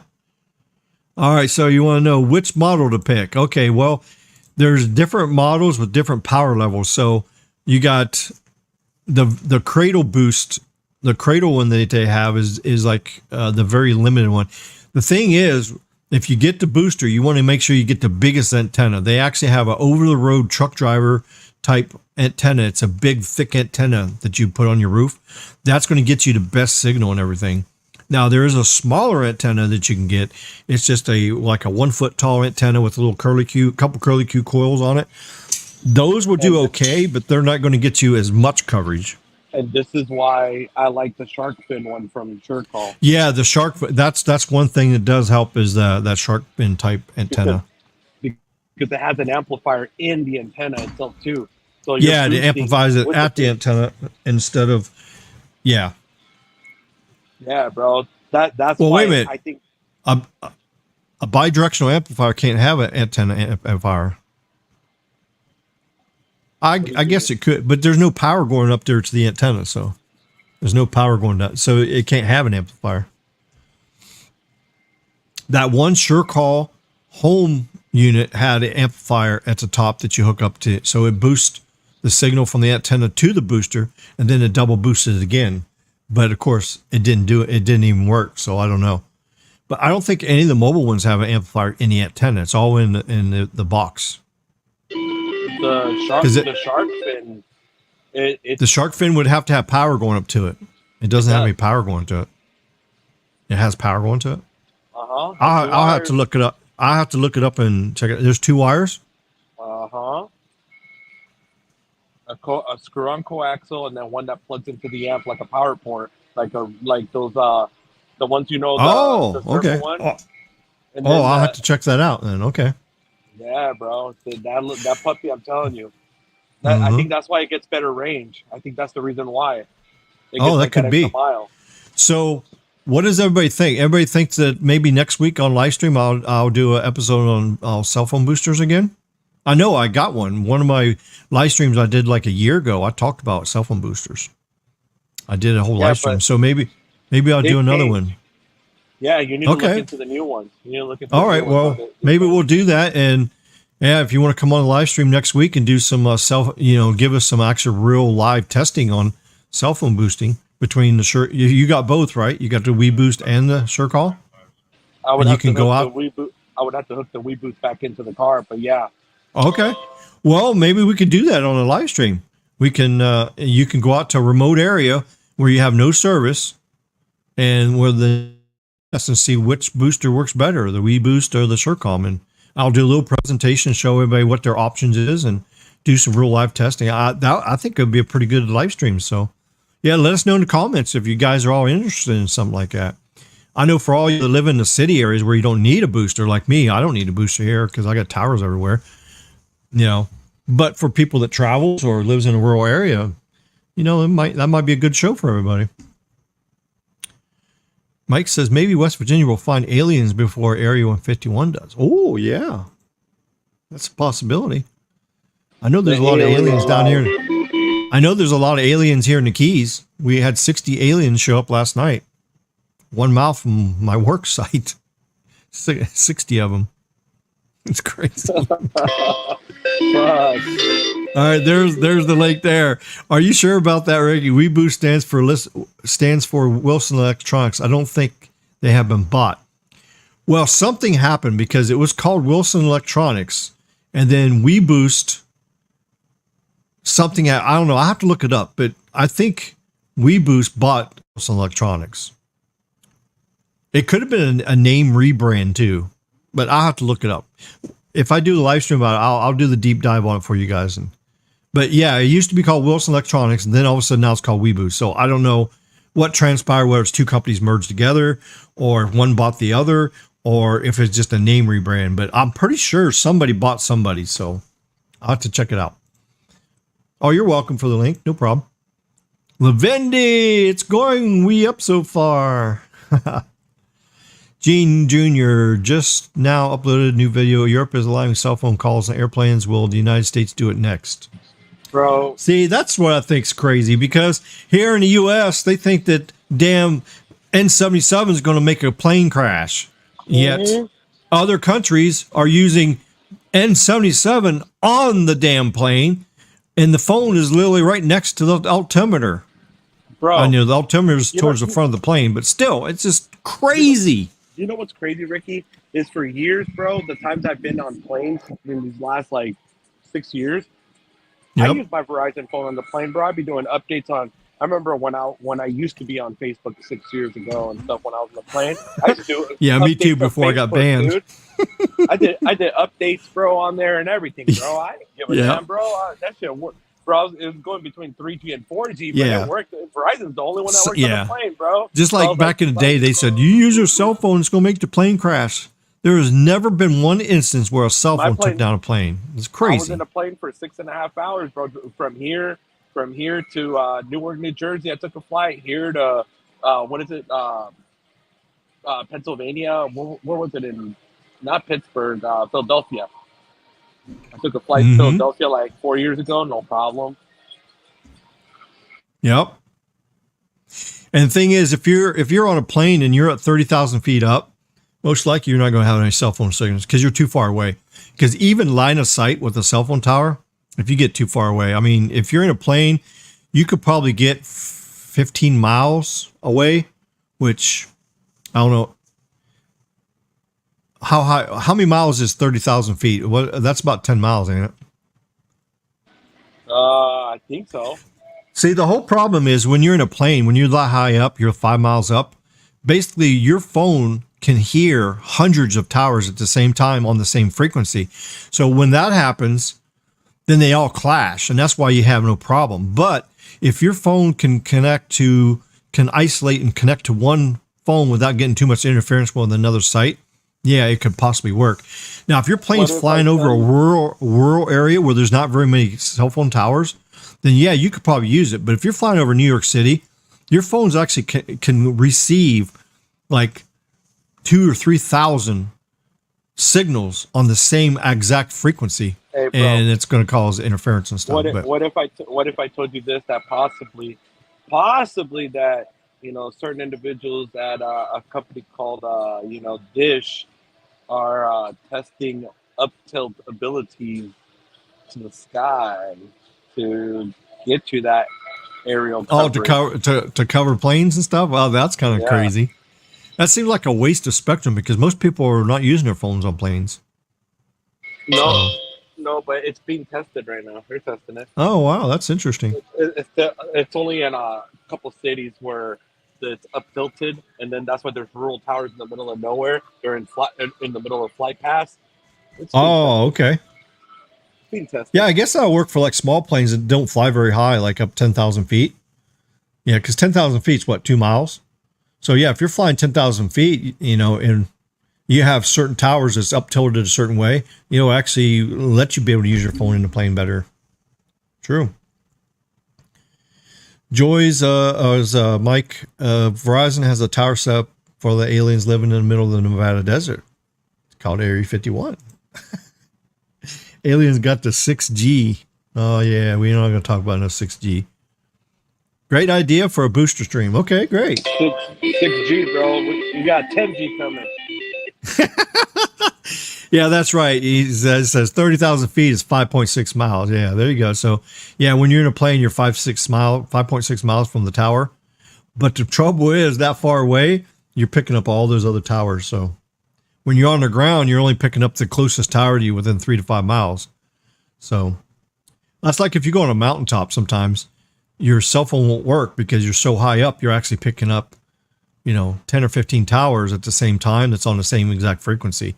So when you're connected to this tower, but this other tower over to your right is also on the same exact frequency, so it's broadcast, so it actually overrides. It causes clashing. So yeah, that's the whole thing, For sure. All right, so now we're going to let's talk about this unlicensed spectrum stuff here. So we're going to go through this. Qualcomm did this like in 2020.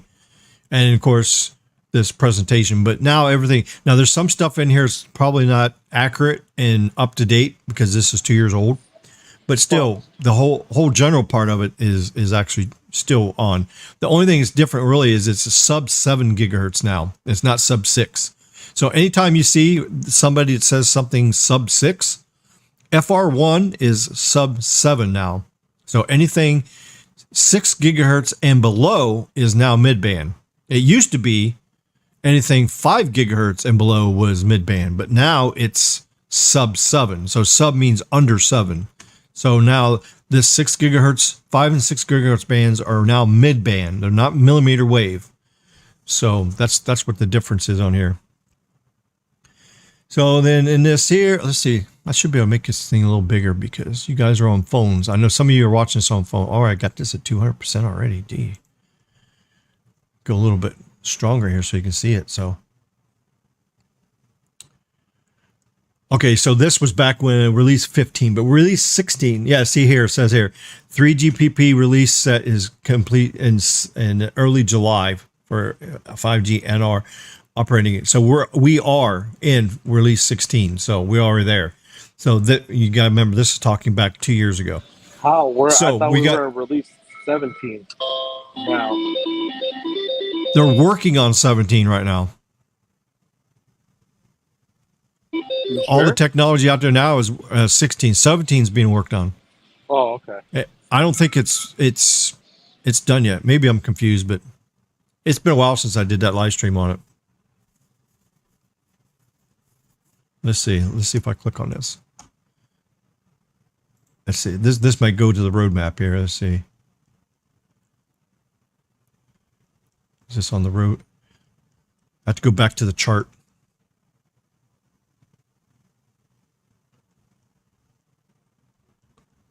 This is just all the things here. Let's see.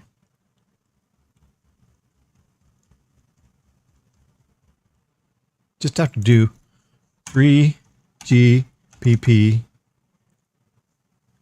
really standards here. Let's see, standards.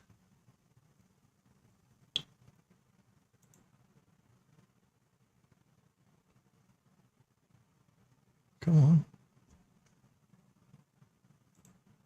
Screw cookies. Let me find the roadmap here. If it's on here. Let's see. Oh, come on. This is just the general stuff.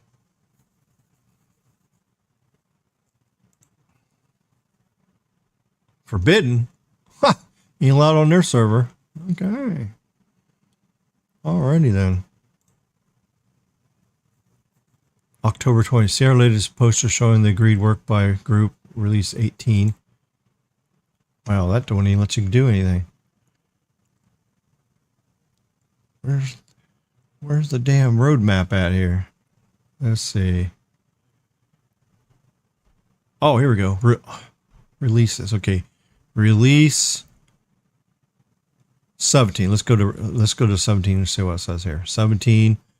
Oh, here's the mapping here, right? Okay, here we go. Release 17 is being worked on right now.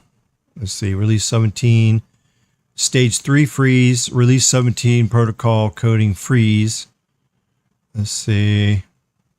This is 2022. So yeah, they're working on release 17 right now. 16 is out. 16 is out. And the 18, they just started working on 18 in the first quarter of 2022. See, they work on it for like 3 or 4 years, and then they get it, then it's approved and everything. So yeah. So here. Damn, So bro. yeah. So right now we're actually working on release 16. Release 17 will be coming out officially, I think, in like the first quarter of 2023. I think then they can start doing all that stuff. So this thing may be a little bit outdated here too. So let me go back one here. Let's go back to release 18. Oh gosh, look at this. Release timelines. Okay. Oh, okay. Here we go. 17 stage 3 freeze, release 17 protocol coding freeze, and that's third quarter. So that's over.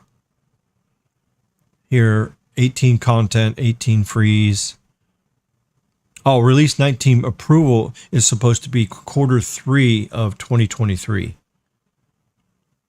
So that's 19, 18.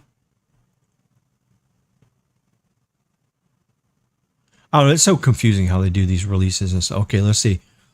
Here's the dates right here. Okay, so release 16. I guess when it means frozen, that means it's done. So July 3rd of 2020. Release 17 is open right now. June of 2022. So yeah, that's what they're working on right now. Release 17 is what they're developing. 16 is out. That's what I thought. Yeah, the way they do all this stuff is kind of confusing how they do that. So, but there you go. Yeah, but 16 standards is out. 17 is about to be starting to go out on 2023. They're going to start making equipment for 2023. It's going to have a lot of new stuff coming out. So NRU, which stands for New Radio Unlicensed, brings to 5G a variety of options for flexibility utilizing unlicensed spectrum, and 3GPP release 16 is the first global cellular standard that supports both license-assisted and standalone use of unlicensed spectrum. Specifications allow devices to access up to 400 megahertz and 100 megahertz of unlicensed spectrum bandwidth in the downlink and uplink. Wow, that's going to be pretty cool. This is going to really help indoor and with DAS systems too. So you can actually have standalone in this. So 5G NR in unlicensed spectrum with 3GPP release 16. And I know there's some improvements in release 17 that they're working on for unlicensed stuff. And I think that's when we're going to see a lot of the equipment coming out here pretty soon. All the carriers could benefit from this. Can you imagine if all the carriers can have like 100 to 200 megahertz of indoor coverage, so that when you go indoors, you lose the macro site, and then you just automatically connect to indoor 5G, and you can still have gigabit speeds indoor. And then as soon as you walk outside, then you connect to N77 and you just keep on going. Because the handoffs is going to be really good. As we know, Wi-Fi to cellular handoffs sometimes can be kind of rough. When you leave the macro site and you go indoors to Wi-Fi, sometimes, like on a phone call, it can drop, possibly. So it's going to make smoother handoffs because you're going from 5G tech to 5G tech. You're just going from outdoor to indoor tech. So it's going to be a lot smoother. And especially like Carlos, when you're live streaming, what happens when you go from indoors to outdoors or outdoors to indoors? Sometimes the transition and you'll get a little buffering going on. Buffering, crash, some. Yeah, so if this can like make the transition smooth from outdoor to indoor, and you still have the same amount of bandwidth or more, I think this is a win. And this is unlicensed, so we don't have to worry about the FCC having an auction to give us frequencies for indoors. They've already approved this. There's no auction required. This is free spectrum. This is this spectrum right here. If you had to go to a auction and buy it, it would cost you billions of dollars. I mean, look what the N77 auction was. It was billions of dollars that they had to pay for these macro sites and small cell sites. Here's the same amount of spectrum. We're talking 1 to 200 megahertz. In some cases, in low power, it could be as much as 300 megahertz. It's crazy. So we got billions of dollars of spectrum for indoor that's free to the carriers. All the carrier has to do is buy the equipment and just release it with the right specs with DAS systems inside or small cells, indoor small cells. And you can put this stuff in here and you can cover like large areas. I mean, they're already doing this with millimeter wave indoors. So they're already doing that. And band 46 LTE has been used. Band 48 LTE has been used, but there's limitations, you know, because you got 20 megahertz channels. This opens up the door to high bandwidth. So since it's now NRU, you can use carrier aggregation and you can use big chunks of channels up to like 80 megahertz of channels. And I think there's in one case you can use 100 megahertz channels, but most of it's like 20, 40, 60, 80 megahertz channels is what this is set up for. But just think about that. If you got one channel of 80 megahertz on this indoors, and it's also connecting to the existing stuff outside on a macro site, can you imagine how that's going to be? It's going to really boost your indoor coverage. Yeah. This is going to be amazing. So, as it says here, unlicensed spectrum first introduced as 4G as LTE LAA.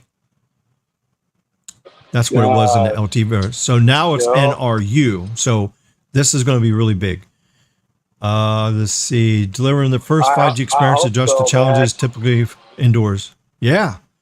And maintaining quality of service that users would have to come to expect by then. So despite growth in traffic or subscriber density at hotspots, NRU can help mobile network operators address these challenges. So this is cool. So look, you got licensed spectrum, alleviate spectrum constraints for 5G, connected to unlicensed spectrum, dual connectivity with LTE anchor, carrier aggregation with 5G NR anchor, and then advanced private networks, and then shared spectrum. So this is pretty cool. Let's see. And then, of course, something similar, that when they say shared spectrum, we're talking about band 48 or N48. As you know, I just did a live stream a couple weeks ago on N48, how much that band has improved now with NR. So that is also a new radio band. Today I saw a bunch of the new panels, the new N48 panels, the small ones. Ericsson. Oh, you did? Oh, nice. Dude. Yep. Cool. Put up out here. Yeah, and you can do a 40 megahertz channel with N48, which is great. So, I mean, that's not a really big channel, but if you take two of those and you pair them together, like if you got a PAL license, you can put when you get 40 megahertz on PAL and 40 megahertz on GAA, and you put the carrier aggregate together. If you get to S23 with the X70 modem, you can do a 40 of 48, a 40 of 48, do a 100 chunk of N77, and you can still do 20 of like band 5 as a low band to help with your upload.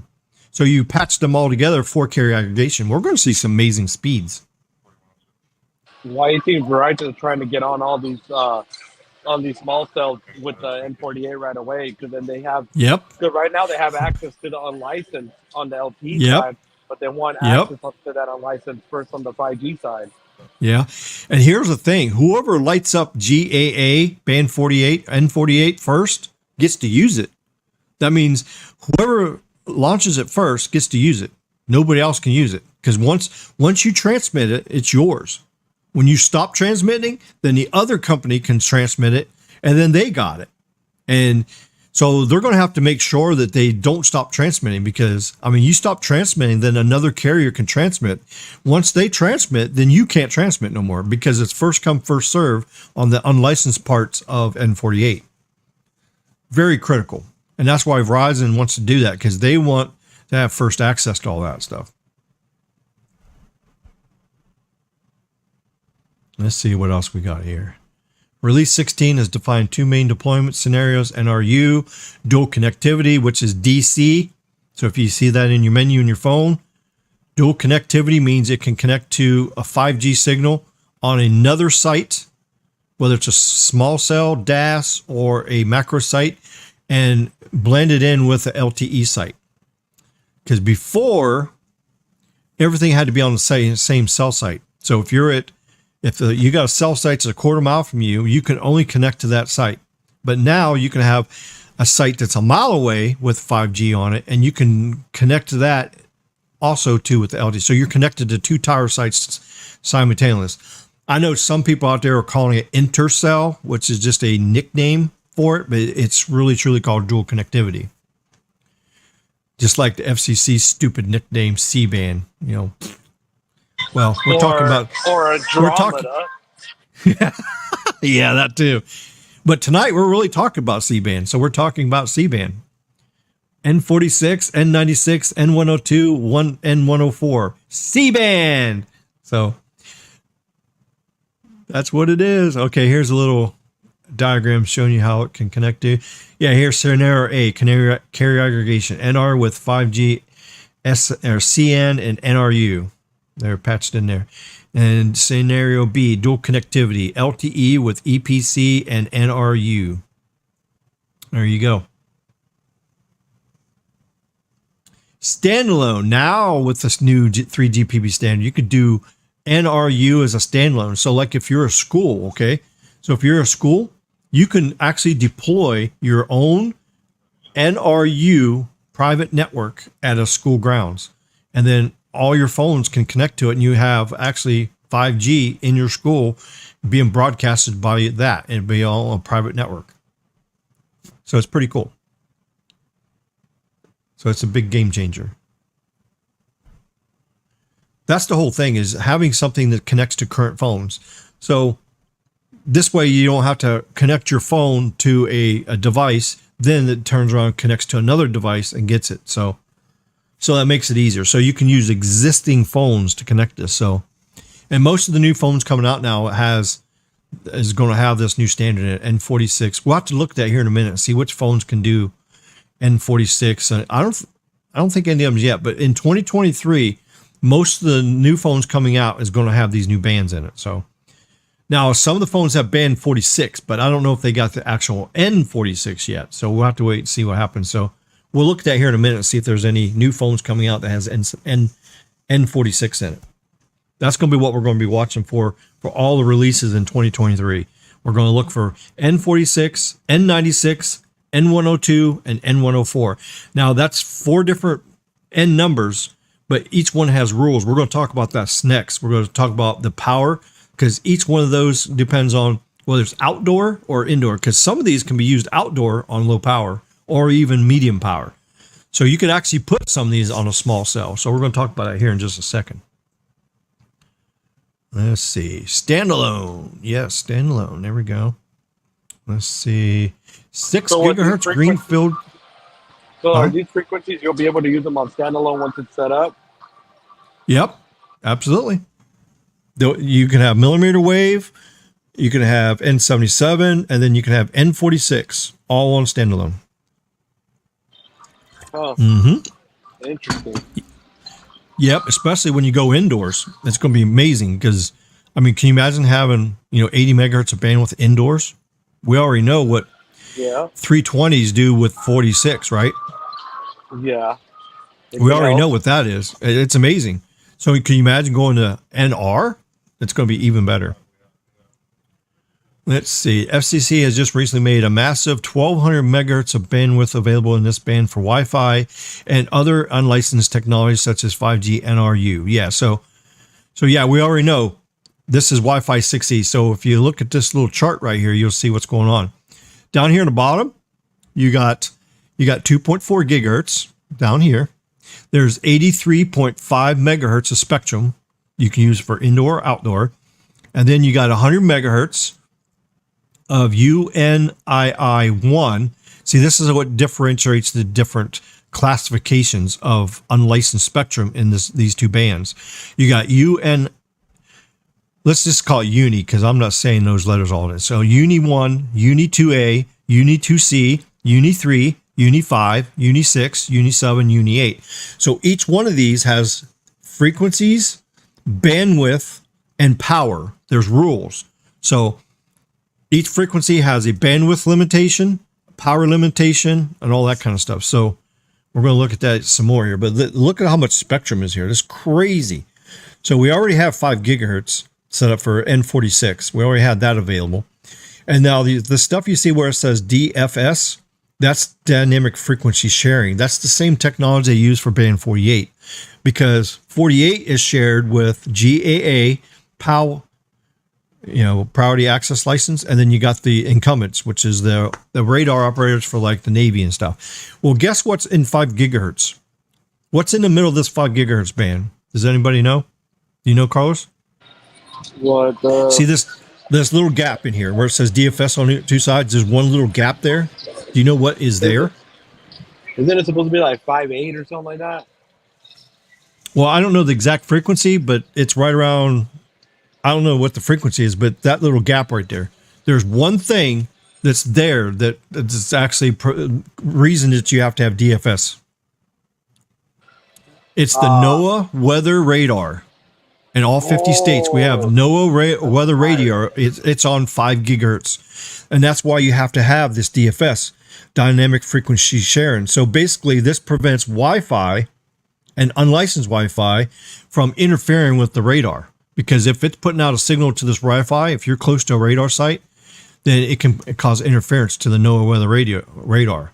So that's where this operates at. And so above it and below it, it's got dynamic frequency sharing. So basically, if your Wi-Fi router or your NRU hotspot or small cell or whatever picks up activity on that frequency, it will not allow you to transmit. That way it doesn't interfere with NOAA weather radar. So that's why you got that. And then you go up to Uni 3, you got 125 megahertz of spectrum up there. And all this is outdoor and indoor. Now, when you go up to 6 gigahertz band, we got 1200 megahertz of spectrum up here.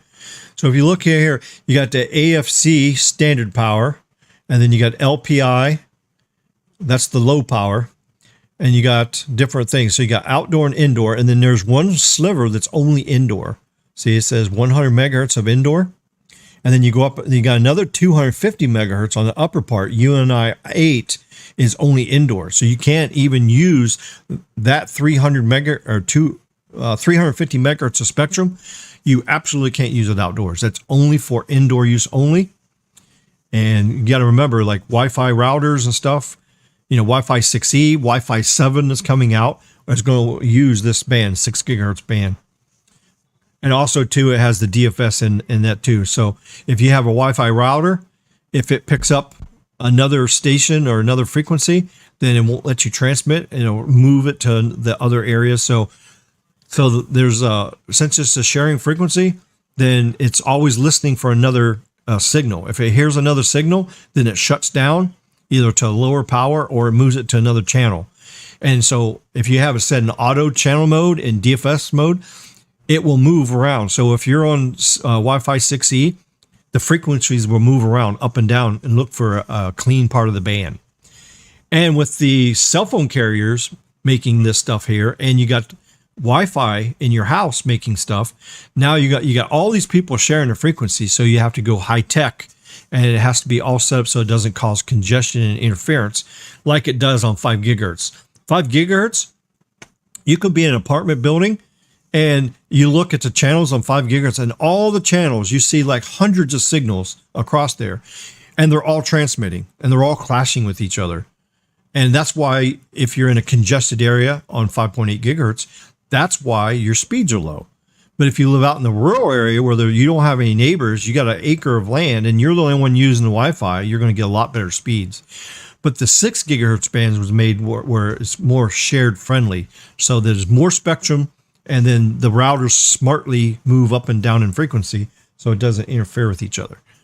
So this is really, really pretty cool stuff. So as you see, on the bottom is low power. At the top is high power. So the only high power bands you can do is the UNI 1 is high power. UNI 3 is high power, and 5 is high power, and then 7 is high power. The rest of them are all low power only. So hopefully I didn't lose most of you guys there. Uh-oh, I see somebody said F the NOAA.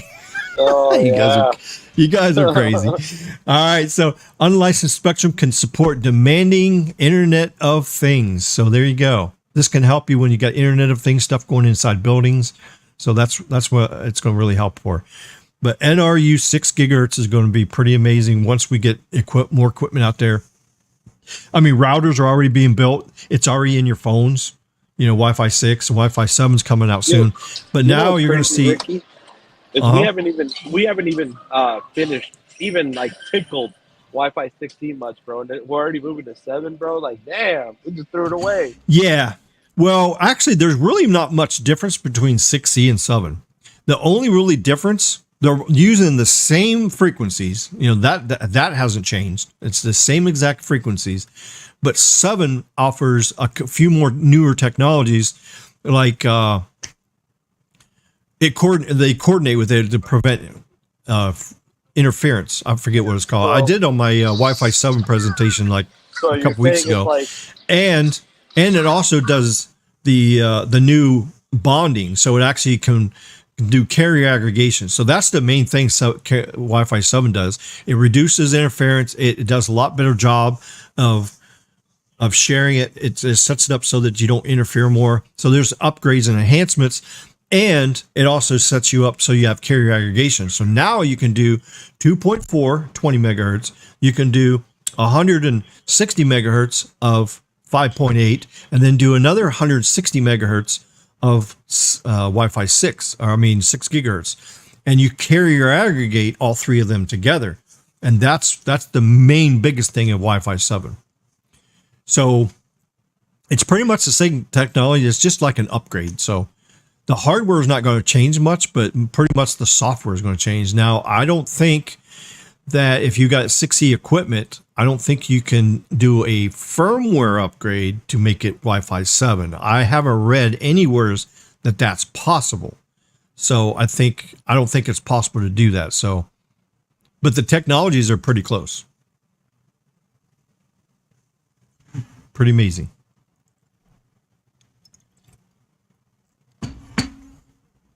Okay, let's see. Unlicensed spectrum offers unpredictable quality of service. That's the biggest thing right there. That's going to help. Controlled environments, QoS becomes more predictable. Synchronized sharing enables COMP and more predictable QoS, quality of service. So this is the big thing right here, synchronized sharing. So you get all this equipment's going to sync together. There's going to be less data. See, whenever you have two data packets clash together on the same frame, so let's say one device transmits and then this device transmits. So this is what it's supposed to be. Transmit, they transmit, transmit, transmit. So they're in sync. That's what this technology does. It makes it so that they take turns like that. What the problem is when you have this, they both transmit at the same time, and then those data packets clash because they cancel each other out, and then they have to keep repeating. So they transmit, oh, I didn't hear you. Retransmit, didn't hear you. But by having the equipment, having AI and smart stuff, whenever you got a clash, one says, okay, this one says, all right, I'll hold up. What did you say? And then you'll say, okay, oh, okay, now my turn. So it just makes things smoother, and that's where your data speed gets higher, and you get more range. So you get more speed, more range out of the same frequencies with more coordination and stuff. Synchronized sharing.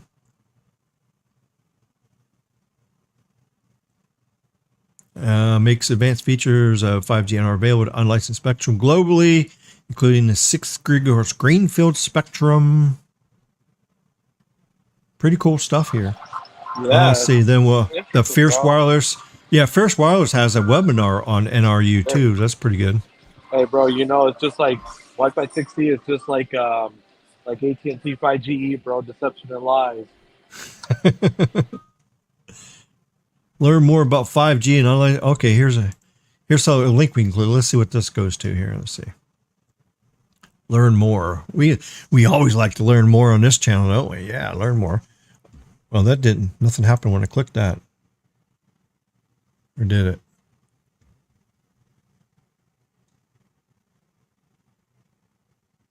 Oh. Oh, I guess it's still trying to download it. Heck, I don't know. All right, so before we go to this next part here, let's go check the chat here and see what you guys are saying here. This thing here shows a little bit of, shows you the everything. So yeah, you got, it's not FDD and it's, yeah, see this NR, somebody asked me a question. It's like, okay, is it going to be FDD or TDD?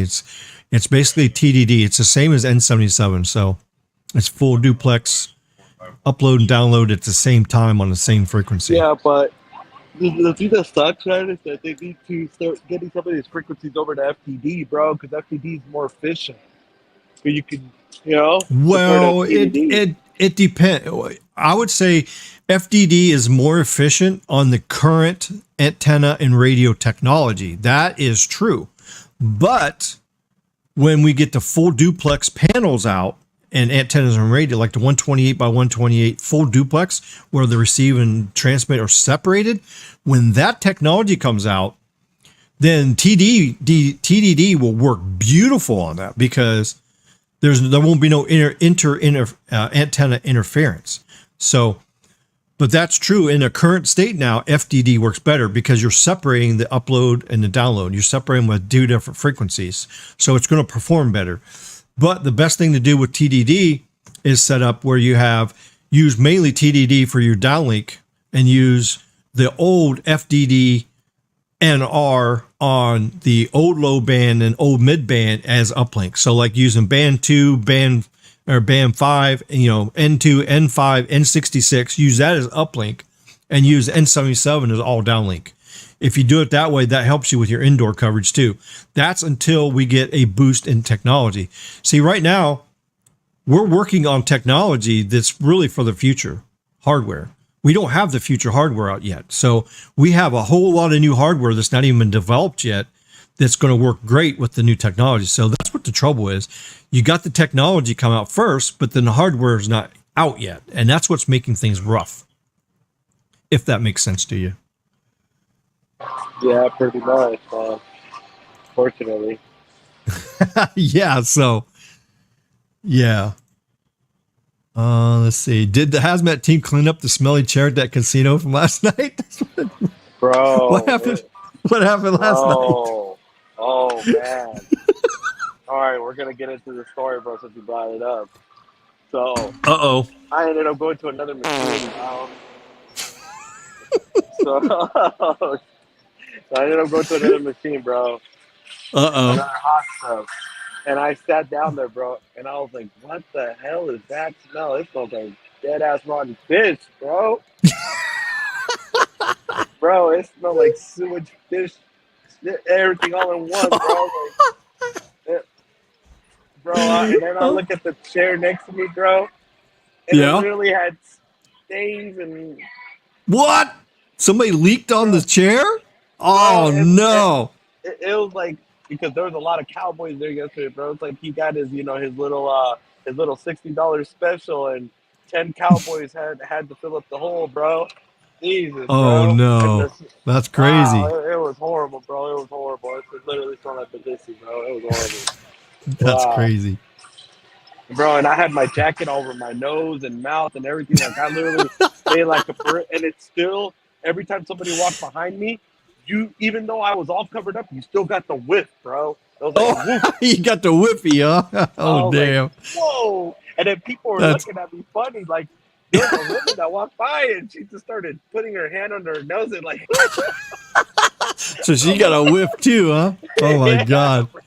That's crazy. I was like, I don't know, man. I was like, somebody doesn't know how to wash their ass. Yeah, that's crazy. Well, I actually rode a Greyhound bus one time, and I went from New Orleans to Florida. I rode a Greyhound bus. I was taking a trip. I didn't want to pay for the plane ticket, so I took the Greyhound. We got on this bus, right? And it stunk so bad. And there's this one person on the bus, and she was nasty, man. I don't think that thing was worse for years. And I had to smell that all the way to Florida on that Greyhound bus. I was about to throw up. That was crazy. I just can't believe people live like that. That's just crazy. But anyways, before we make somebody, vomit, we're going to move on from that.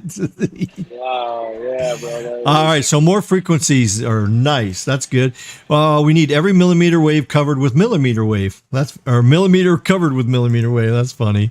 You should include the Elysis outdoor power over Ethernet antenna as it boosts the signal to go indoors. Also, if you're going to CES, you should look at the 5G model. Oh, okay. Yeah, we'll have to check that out when we go to CES. We'll go look at the booster. I'm sure SureCall and WeBoost will both have a stand out there. What do you think, Carlos? 100%, bro. I got it. All right, yeah. So we'll do that. We'll do that, and we're going to do. Yeah, stay tuned for the week of the 3D days at CES. Between me, Carlos, and I don't know who else. Well, definitely me and Carlos. We're gonna have lots of live streams coming. So those 3 days, even if you missed the live stream, you can watch the replay. So we're going to be live, and I'll be ready this year. I don't have to worry about T-Mobile skunking me live streaming this year. I'm going to have AT&T and Verizon both on my phone, and I think I'm going to be able to live stream better than I did 2 years ago when I was in CES. I know, bro. I was so mad, dude. I was so mad. I tried to go live, and everybody says it's buffering. We can't see you. And I was just like I actually was standing there. I was standing there at CES in the place, and I screamed. Yeah, I had full signal. I was screaming. I said, "Fuck T-Mobile! Fuck T-Mobile!" And everybody was looking at me. It's like, God, this guy's having a nervous breakdown. like what the hell is going crazy. On over here? Yeah. I just win the Ultra? Oh. Mm-hmm. Oh, yeah. Okay, MS. A great idea for a live stream is the X70. Actually, I did a live stream on the X70 already. It's on one of my live streams in the past. So if you missed it, go back and watch the replay. Plus, SMT just did his version of the X70 live stream. Well, he did a video, I think. He did live stream. I can't remember if it's a live stream or video, but SMT just talked about the X70 too. He just did it just recently. So yeah, check out my past live stream and check out Sneed's because we just covered that. So EMT says intercell refers to ENDC, simultaneous connection to a LTE, E node B, and secondary G mode B.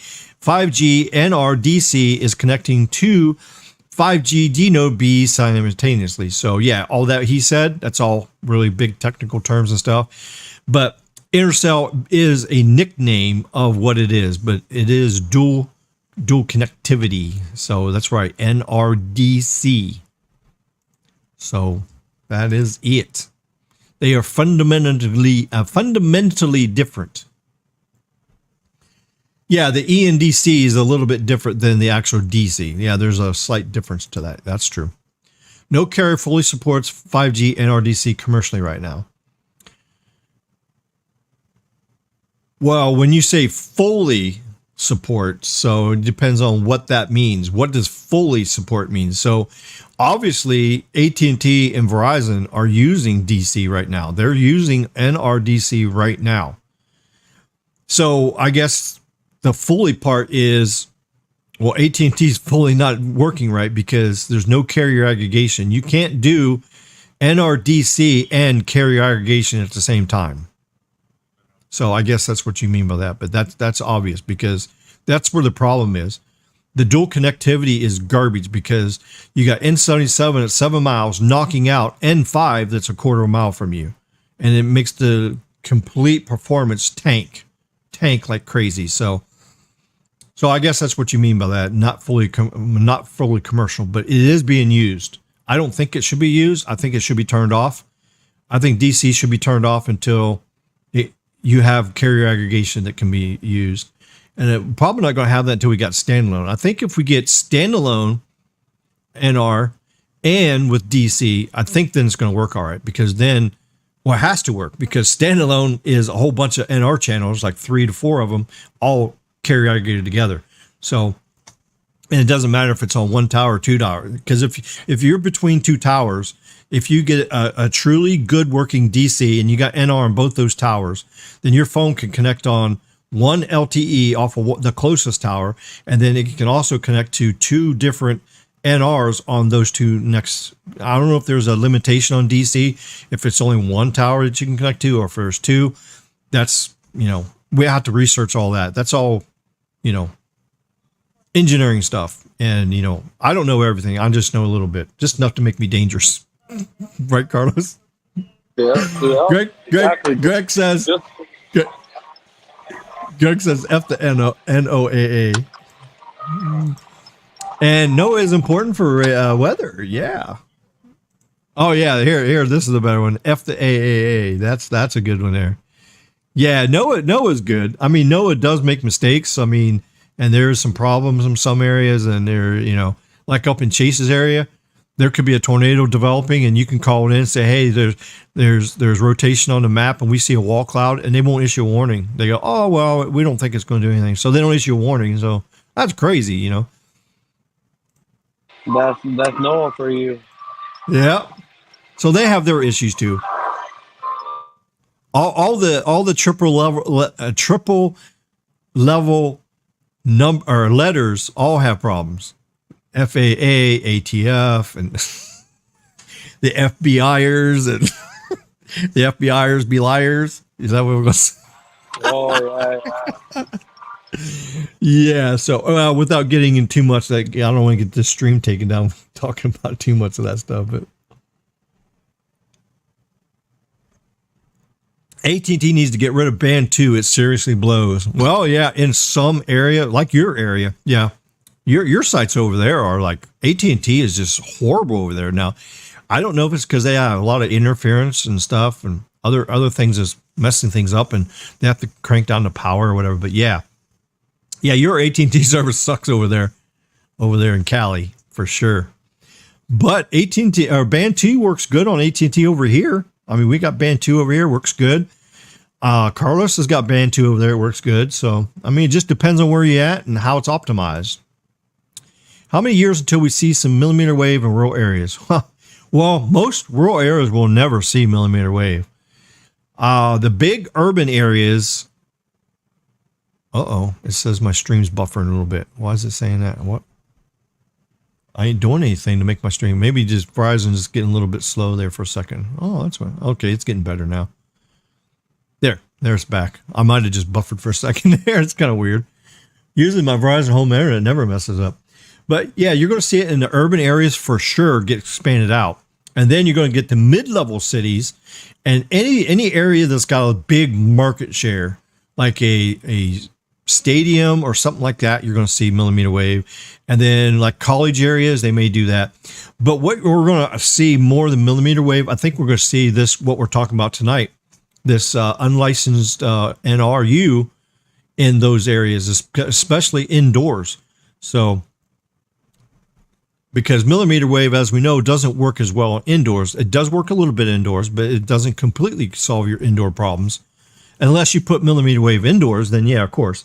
But this is free spectrum, so anybody can deploy this on anywhere. So I wouldn't be a bit surprised if we see this NRU being deployed in like Walmarts and shopping centers and like malls and stuff like that. I mean, can you imagine having this 200 megahertz of NRU in a mall while you walk around, and you got gigabit speeds? So if you're live streaming, or like in casinos, what if the casinos put this in here? I mean, it's crazy. It's going to be pretty amazing. Nice. Yeah. I mean, right now I'm using the Wi-Fi here, but it's CenturyLink. It's good though, because this casino actually gives them good Wi-Fi, getting 60 by 60, so it's good. Mm-hmm. Yep. All right. Redbeard says weather. What carrier in specific? Okay, I don't know what you mean by that. Weather, what carrier in specific? What was I was talking about the weather. What was I talking about? Weather, what carrier? I don't know. You have to clarify that. I don't know what you mean by that. Anthony, hello. How you doing? Never forget the time I took a Greyhound from Vegas to Los Angeles.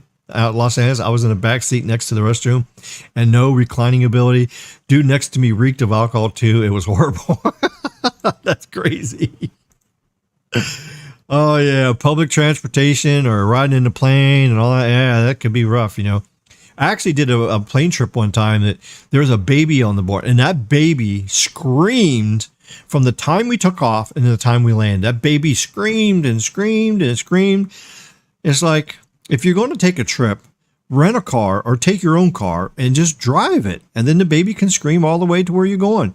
Then everybody else don't have to listen to it on the plane. It's just like crazy. It's like, I know you got to travel with your kids, but man, I don't know. It just, thank God I had headphones on with my music playing and drown that out. But even with the headphones on, I could still hear that sucker screaming. It's like that kid was screaming so loud. It's crazy. Andy says, what Verizon up and down speeds have you been getting at your home now? Oh, my home. Okay. I'm getting, well, it's throttled. So when you're on Verizon home internet, you're throttled. So I get 300 down and 20 up and a ping around 14. Yeah. This is what to do when you get a crying baby in like a public transportation. What you do is you take the baby's head, you put it on the mother's chest and be like, here you go, baby. Here you go. Give your baby some milk. You're so crazy. Oh my God. Carlos is crazy. What about ping? Oh, my ping, 14. Samsung and others are working on long-range millimeter wave that have gotten to reach 7 kilometers so far. Well, 7 kilometers. Well, I don't know kilometers. How many miles is that? I don't know that metric shit. I don't know anything about it. So what's 7 kilometers? 7 kilometers is about 5 point something miles, I think. 5 miles? Yeah. Yeah. If it's line of sight, like if you're out in the desert and millimeter wave is out there transmitting and the panel's pointing right at you and you're line of sight from it, you can see the panel. Yeah, you can get 5 miles out of it. About 4.5. I mean, 4.5. Yeah, but you're not going to get like 3-4 gigabit speeds on it. I mean, you're probably going to get like 300 or 400 down and like 20 or 30 up. So that's possible. But the thing is, it like with any frequency, if you beam that shit out at the maximum thing, it's not going to be as good. So you can't blast millimeter wave so much that because they're going to interfere with each other. And with millimeter wave, it's microwave, so it's going to bounce off of everything. So if there's a stop sign there, the signal is going to hit that stop sign. It's going to bend and it's going to go down the road. And then if there's another millimeter wave site on the same exact frequency, then they're going to clash and then it's going to mess things up. So that's the whole nice thing about the holographic beamforming tech that the Pilot or the Echo 5G and the Pivot 5G, that hologram beam, that what controls all that microwave. It steers everything and controls and listens before transmits and all that. And it shapes the whole propagation better. And the 64 by 64 massive MIMO has beamforming on the millimeter wave, which helps with that too. But you can't beam the shit too much. So yeah, sure, you can set up 2 devices and you can beam that shit. And I think pretty much this Samsung and others long range is for point to point. So from the site to your house. So you put the antenna up on your rooftop, you point it towards the millimeter wave site and use it for fixed wireless access at 5 miles away and you get full speed. I think that's what they was talking about. Of course, I don't know what article you saw that with, but I did see an article about that they got like long range millimeter wave to work for fixed wireless access. Redbeard, Verizon. Okay. Oh, he was talking to somebody else. Question. Okay. Is the FCC the only one I can really complain to about how crappy my service signal is on AT&T? It's been this way for like 3 years. Yeah, I mean, you could complain to the FCC. Complain to them, go to the office of the president, go everything. Yeah, there you go. Yeah, I would make a complaint to AT&T. I would call them up and say, "Hey, I'm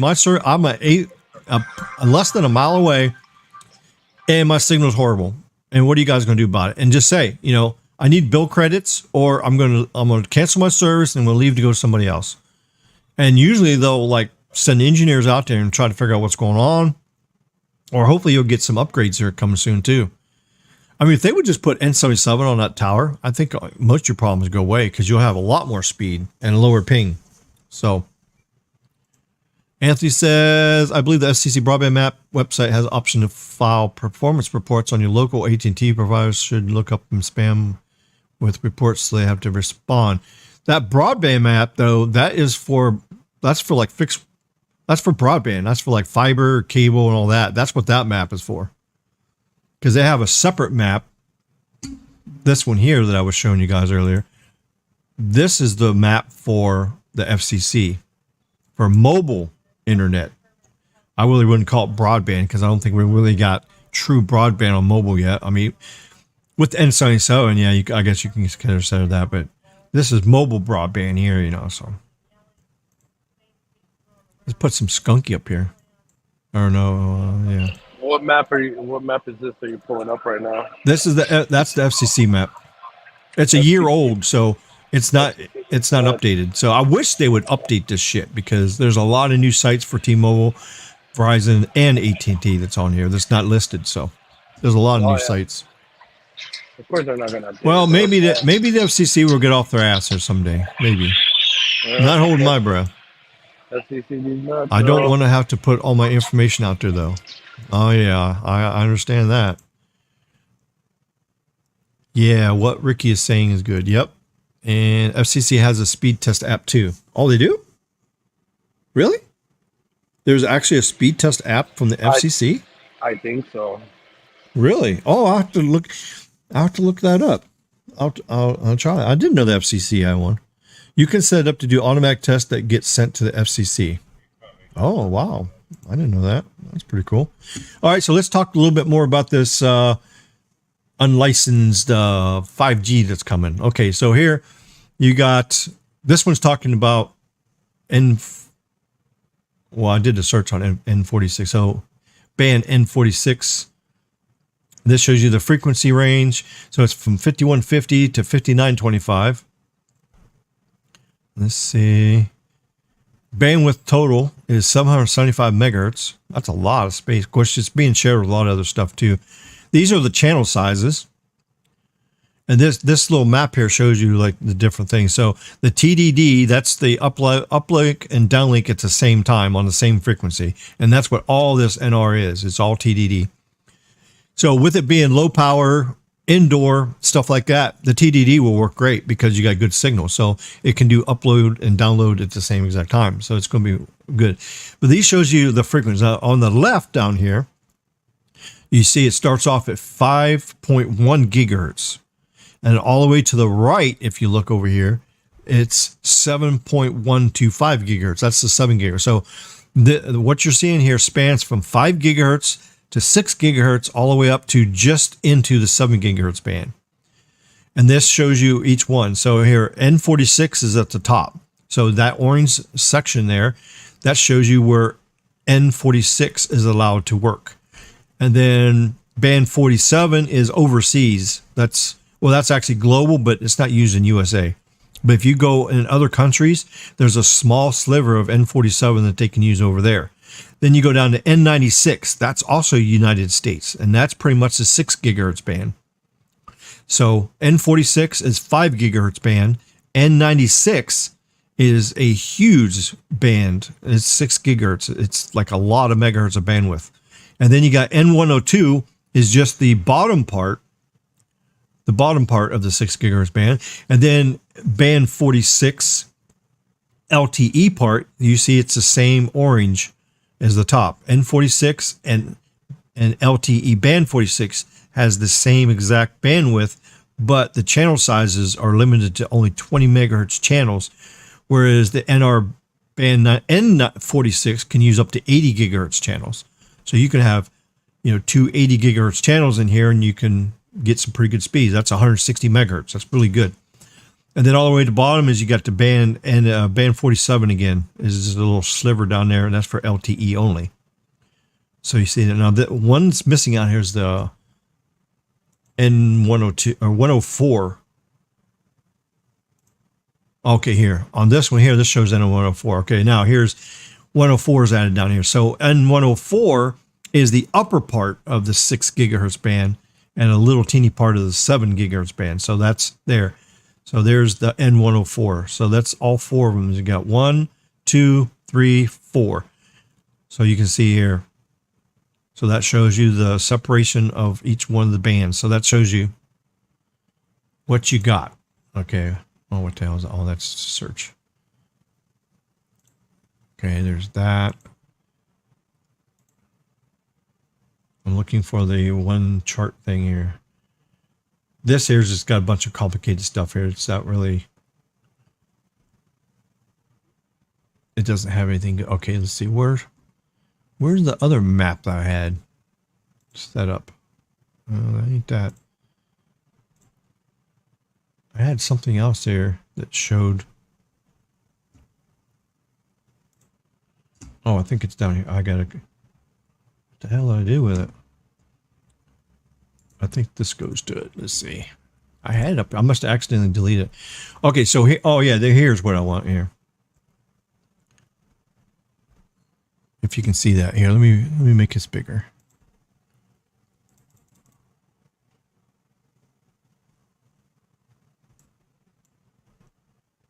Oh, here we go. There, that helps. Yeah, I want to get there. That should be good. No, I'm not donating to you. Go away. Okay. All right. So we got any more comments here? Let's see. Oh, Redbeard says, yeah, I don't know if a calling ATD would do a lot. I mean, there's pretty careless. I know people have left messages coming. Discounts. Yeah, discounts. That's true. There we go. All right, so here's the thing. The unlicensed national information infrastructure. Okay, so this is what this UNI I was talking about. That's what this UNII stands for. It's the unlicensed national information infrastructure. So basically, it's just the rules by the FCC for the unlicensed 5, 6, 7 gigahertz band. So, and these are all the rules. So that's, remember what I was showing you guys the difference here? You got UNI 1, UNI 2A, UNI 2B, 2C. These are all just different rules. You know, you got 3, 4, 5, 6, 7, 8. So here's the rules. Okay, so UNI 1, you can use low power indoors between 5.1 to 5.2. The bandwidth, that means the whole total available to use is 100. Now, that doesn't mean you can use 100 megahertz channels. I think the maximum size you can use on that one is 80 megahertz. The power, maximum power is 50 milliwatts. So 50 milliwatts is not very much. And then your ERP, which is affected radiated power, that's when you use the antenna to magnify the antenna, the power. So that's 200 milliwatts. And 200 milliwatts is 0.2 of a watt, I believe is exactly what it is. I think it's 0.2 of a watt. So it's very low powered stuff. Then you got UNI 2A, 5.2 to 5.3. It's 100 megahertz of bandwidth. The maximum power on it is a little bit more. It's 250 milliwatts. So that's a quarter of a watt. And then your ERP is 1,000 milliwatts, basically 1 watt. So with your ERP, it's 1 watt. So UNI 2A is a mid power range, and I think I can use outdoor for it too. And then you got UNI 2B, 5.3 to 5.4. It's 120 megahertz wide band channel.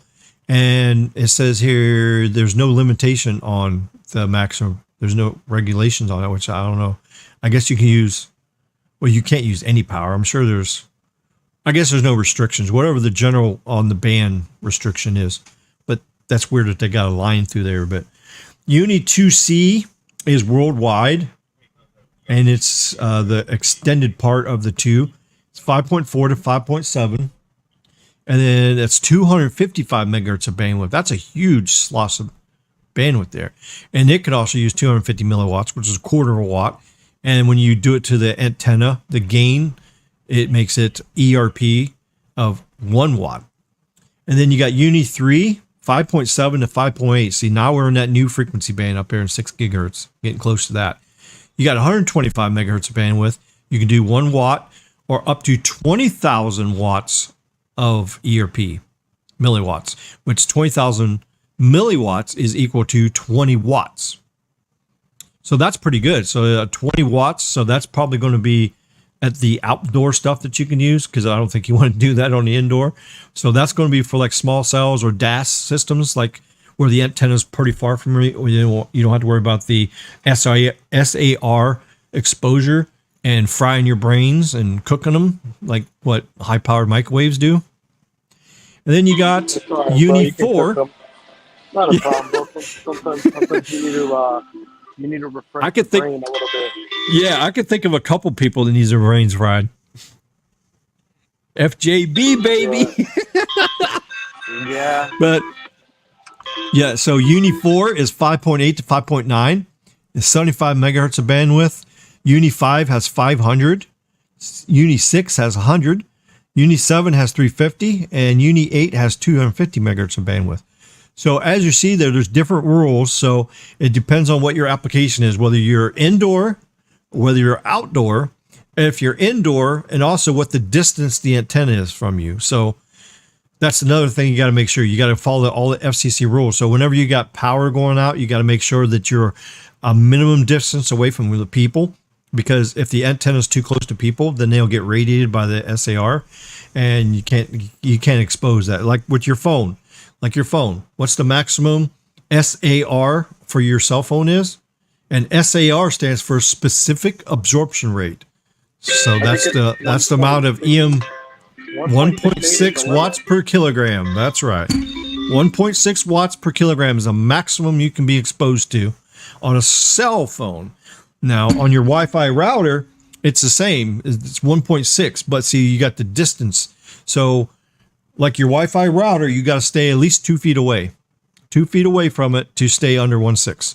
If you put your hand on the antenna and you hold your hand, you're now getting more than 1.6. So if you sit there and hold that antenna on the Wi-Fi router, after a while, your hand's going to start getting warm. It's just like putting your hand in the microwave and turning it on. Well, of course, that's 1,000 watts on 2.4 gigahertz, whereas this Wi-Fi router puts out like a half a watt. It's like 50 milliwatts on Wi-Fi. So, yeah, you don't want to be exposed to RF energy too long because it's not good for you. I mean, it's not going to kill you. It's going to make you uncomfortable and stuff like that. So it's not like the thing about the 5G. Oh my God, 5G, you got to win tinfoil hat and all that kind of stuff. So you don't have to do all that. So anyways, wireless internet service providers generally use 5.7 to 5.8 for their equipment, for their Wi-Fi routers. Like when you order Comcast, Affinity, Spectrum Mobile, or not Spectrum Mobile, but Spectrum Internet. That's generally what Wi-Fi hotspots use. The USA licensed amateur radio operations are also authorized on 5.6 to 5.9 as per Part 97 in the FCC rules. So right now, I can transmit on 5.6 to 5.9 myself and have my own private Wi-Fi network and do a higher power level than most people can because of my FCC rule, the amateur radio, because it's a licensed band. And what they also use that 5.6 gigahertz band is for like moon mounts. So basically you take a microwave dish and you point it up to the moon and you talk and it goes up and hits the moon. The moon reflects the signal back down to Earth on the other side of the Earth. So it's called moon bounce. So you talk up to the moon, it bounces back down to Earth over to Europe. And you can use microwave and you can actually hold a conversation on a radio. We hit the 500, bro. What? Holy shit! Silver stars, baby. Silver stars. Once again, bro. Silver stars, baby. Well, I'm going to be playing them silver stars when I come to Vegas. Nice, man. Ding, ding, ding, ding, ding, ding, ding, ding, ding, ding, ding. I love that sound. Yeah, bro. We did it. That's crazy. We did it. So that's what moon bounce does there. All right. And then so Uni 2 power limits are defined by Title 47, Part 15, radio frequency devices, Subpart E, unlicensed national information structure devices, paragraph 15.407, general technical requirements. So yeah, so some of these has got some other restrictions you got to be careful with and stuff. And like I said, some of these are in between the radar bands, and that's why the power is limited, because it's up there where the NOAA radar is. So there you go. Is that so? I mean, oh, okay. Here's some more good stuff here. Yeah. Okay, here. Yeah, UNI low 1 Originally limited to indoor use only, required use of an integrated antenna. See, that's what something like your Wi-Fi routers, like my Zeus Wi-Fi router right here. It's got an integrated antenna, so you can't change the antenna. You can't take the antenna off and hook up an external antenna to it. Because if you do that, then you'll be putting more signal out than you're allowed. So that's the restrictions. And look at this, power limited to 50 milliwatts. So you're limited to a little bit of watt. And then rules changed in 2014 to permit outdoor operation. Maximum fixed power is 1 watt. Maximum fixed ERP 4 watts, which is equal to 36 dBm. So there's a conversion here. So basically 4 watts is 36 dBs. 200 watts is 53 dB. So you can actually use UNI 1 now for outdoor point to point. So you do one dish pointing to another dish, and you're beaming Wi-Fi from one building to another building, and you can do that. It's called point to point, is what that's called. So that's a microwave relay. So it's a pinpoint signal from a dish from one point to other point. So it focuses it to those 2 points, so it doesn't cause interference. And you can do 200 watts, which is pretty incredible that you can do 200 watts.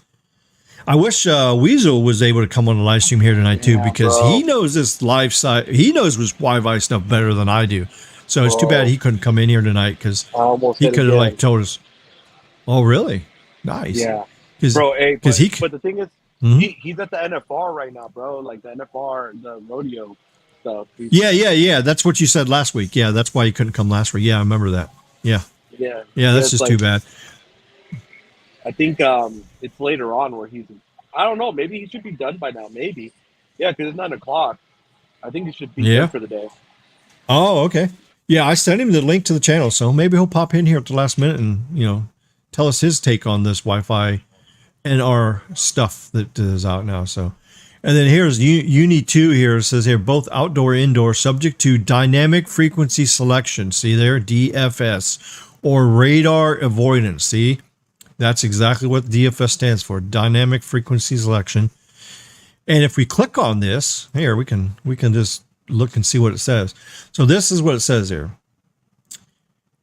Let's see, it's designed to prevent electromagnetic interference with other usages of, C-band. That's 4 to 8 gigahertz. See what that says right there, guys and girls? 4 to 8 gigahertz. However, the U.S. Federal Communications, I can't see the rest of that, but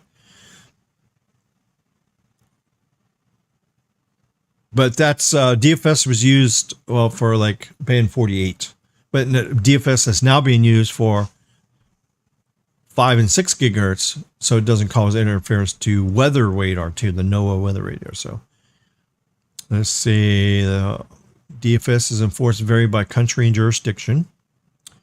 Yep, here it is. Weather radar interference. Prior to the introduction of Wi-Fi, one of the biggest applications of 5 gigahertz band was the terminal Doppler radar, weather radar. So TDWR.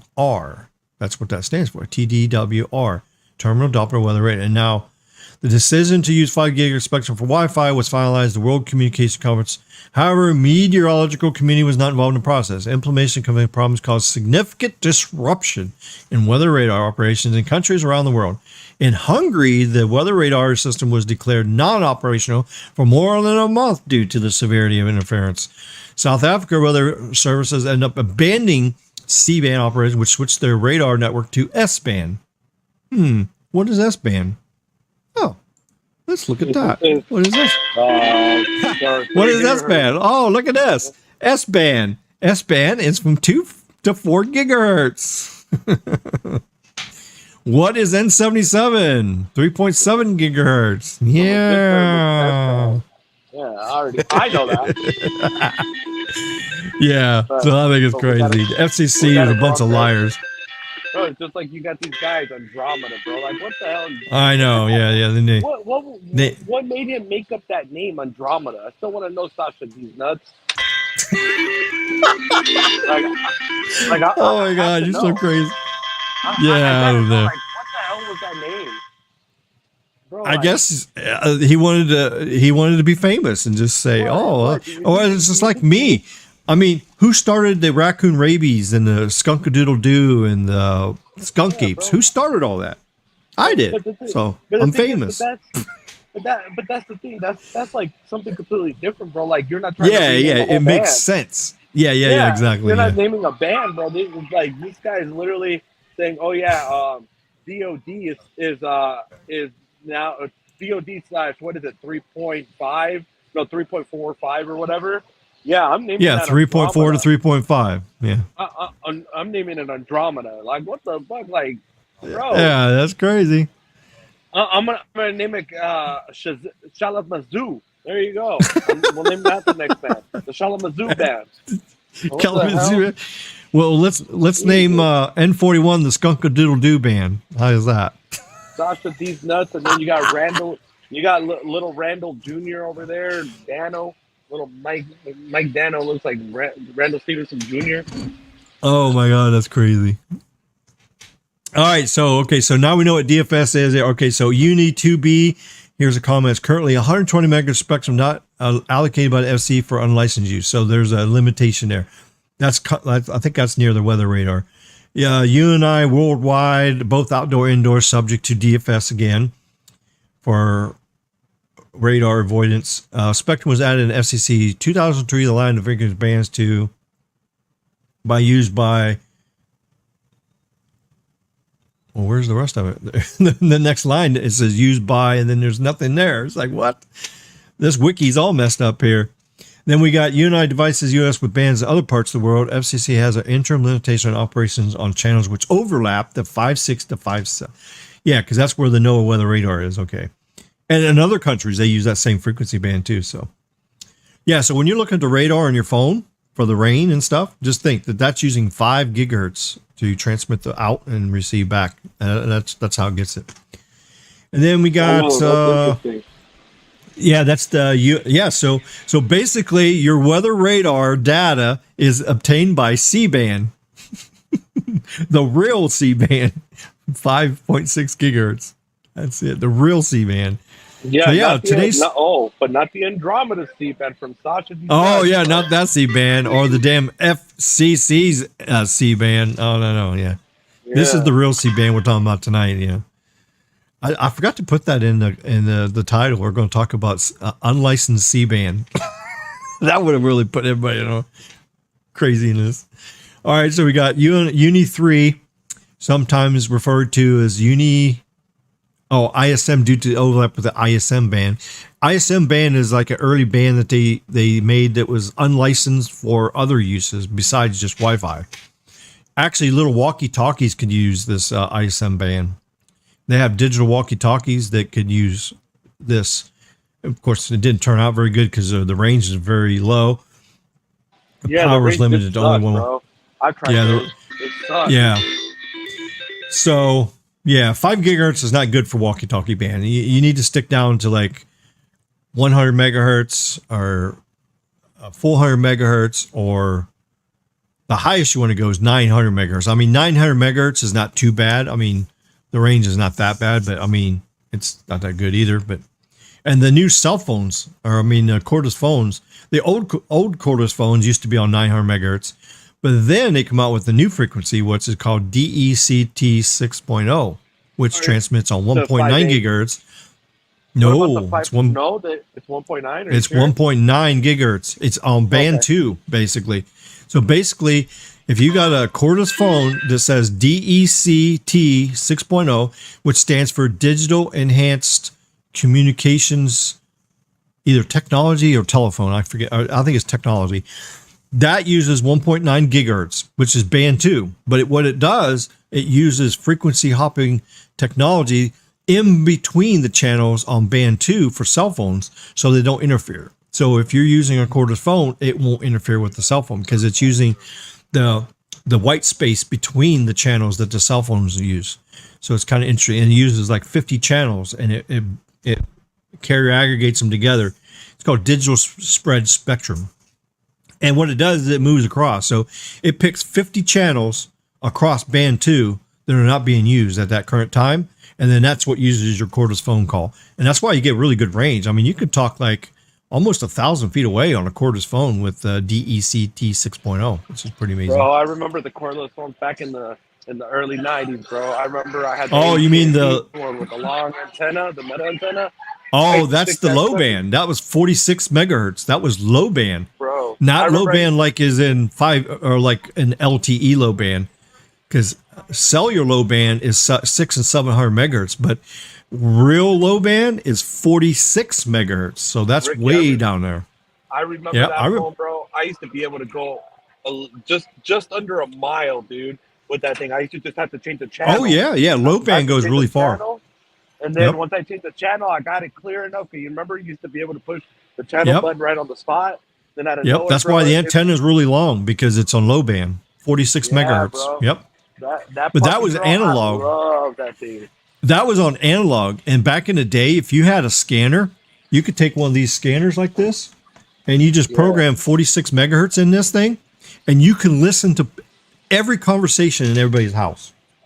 Yep. So they're on their cordless phone, and they're just talking away. They go, "Oh yeah, we'll come over, smack that booty, and all that." You know, you talk. You know, it's like what? Yeah. So you could hear conversations, which is crazy. Then when they come out with 900 megahertz, some of them were on analog too. So you could turn on 900 megahertz and you can hear. But then they came out with digital. So they did digital spread spectrum on 900 megahertz, and then you couldn't hear it. So when you're on DSS, and this is not the DSS like on N5. No, this is the digital spread spectrum DSS that I'm talking about. Yeah, then once it went digital, then you couldn't hear it. And then of course, then they come out with DECT 6.0, and then that's what technology is out now. Now, I don't know if there's any other new technologies above that, but I'm pretty sure DECT 6.0 is the current standard for cordless phones. Of course, most people don't use cordless phones no more because they use their cell phones in their house now, because most people don't even have home phones anymore. So, and for the people that do have home phones, I'm sure you still have your cordless phones that talk on them frequencies there. So, all right, so here's the setup. Here, let me shrink this down again here. This is too big now. There we go. There. Now you can see the whole thing. Okay, so now what this chart does here, this shows you every country. So here at the top, you got United States, Europe, Japan, Singapore, China, Israel, Korea, Turkey, India, and United Kingdom. So each one of these, and then it shows you what channel number, because every Wi-Fi channel there's a channel number. So like 4915 megahertz is actual channel 183. So this shows you which countries can use it. So in Japan, they can use 10 megahertz, and then over here, 5 to 10 megahertz. And then, of course, if you're using Wi-Fi 6, some of these channels can be bonded together. So you can actually pair, because these channels are only like either 10 megahertz wide, or more, and then you can bond all these together. So you can bond several channels together and get your speeds faster. So this chart's kind of old now. This is 2007. So this is kind of outdated. This is not to the Wi-Fi 6E standards. So this is all different now. But it just shows you what the channel numbers are. And then here, you look over here, you got, see this top part? This is just plain old Wi-Fi. Now we go down here. Now you got UNNI1. You got 1, 2, 3, 4, all these. This is for the NR. So these are the rules. So you can use NRU. So in the USA is the first line here. So look here. So here's UNA1. So you can use channel 36, 40, and 44, and 48. You can use in USA for NRU. Here you can use all 4 channels, 52, 56, 60, and 64. Here's UNI 2B. These are the channels you can use. And there's the restrictions. See there? There's a subpart 16 there. So professionally installed when operating. So you got to have a professionally installed installation to do this. You can't just do it yourself. And then you go on down here, see there's 2C. These are all the channels you can use. UNI 3, you can use all these channels, 149 to 165. And then down here, UNI 4, according to this, you can't use it in the United States, but I'm pretty sure you can. You got it. But it just goes back to actual, when you go back here, you got to go back to N46. This is what you can use. And N96 can use this part, and then N47 can use it, or not 47, it's 102. 46, 96, 102, and then you go to this other one. There, this one shows you 104. So there's 104. So there's your 4 bands. There's your frequency spread and all that. I just showed you all the rules on it for the power levels and all that kind of stuff. So it gives you kind of an idea. This is for what people can do at your carriers. So, but yeah, this chart here, I like this chart here. This is pretty nice here. So that just shows you all the different channels and everything. So now this doesn't show you what N numbers all these are too, but this just gives you the whole thing. Unlicensed bandwidth for Wi-Fi and 5G. That's right. So look for next year, probably 2023, we're going to start seeing equipment being made for NRU, for N96, N102, N104, and N46. So we'll have to check that. So let's look and see what kind of phones are coming out here. Let's look at the FCC approvals.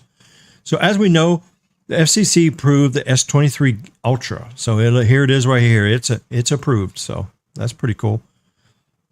And it's N5 or N2, 5, 25, 41, 66, 77. So as you see there's no N96, no N102, no N104, and no N46. There's none of that in there. So as you look at all this equipment, there's nothing in here with N96 yet. So we're still kind of early. So coming up pretty soon, we're going to have those devices coming out. But right now, we don't see any of them devices coming out yet.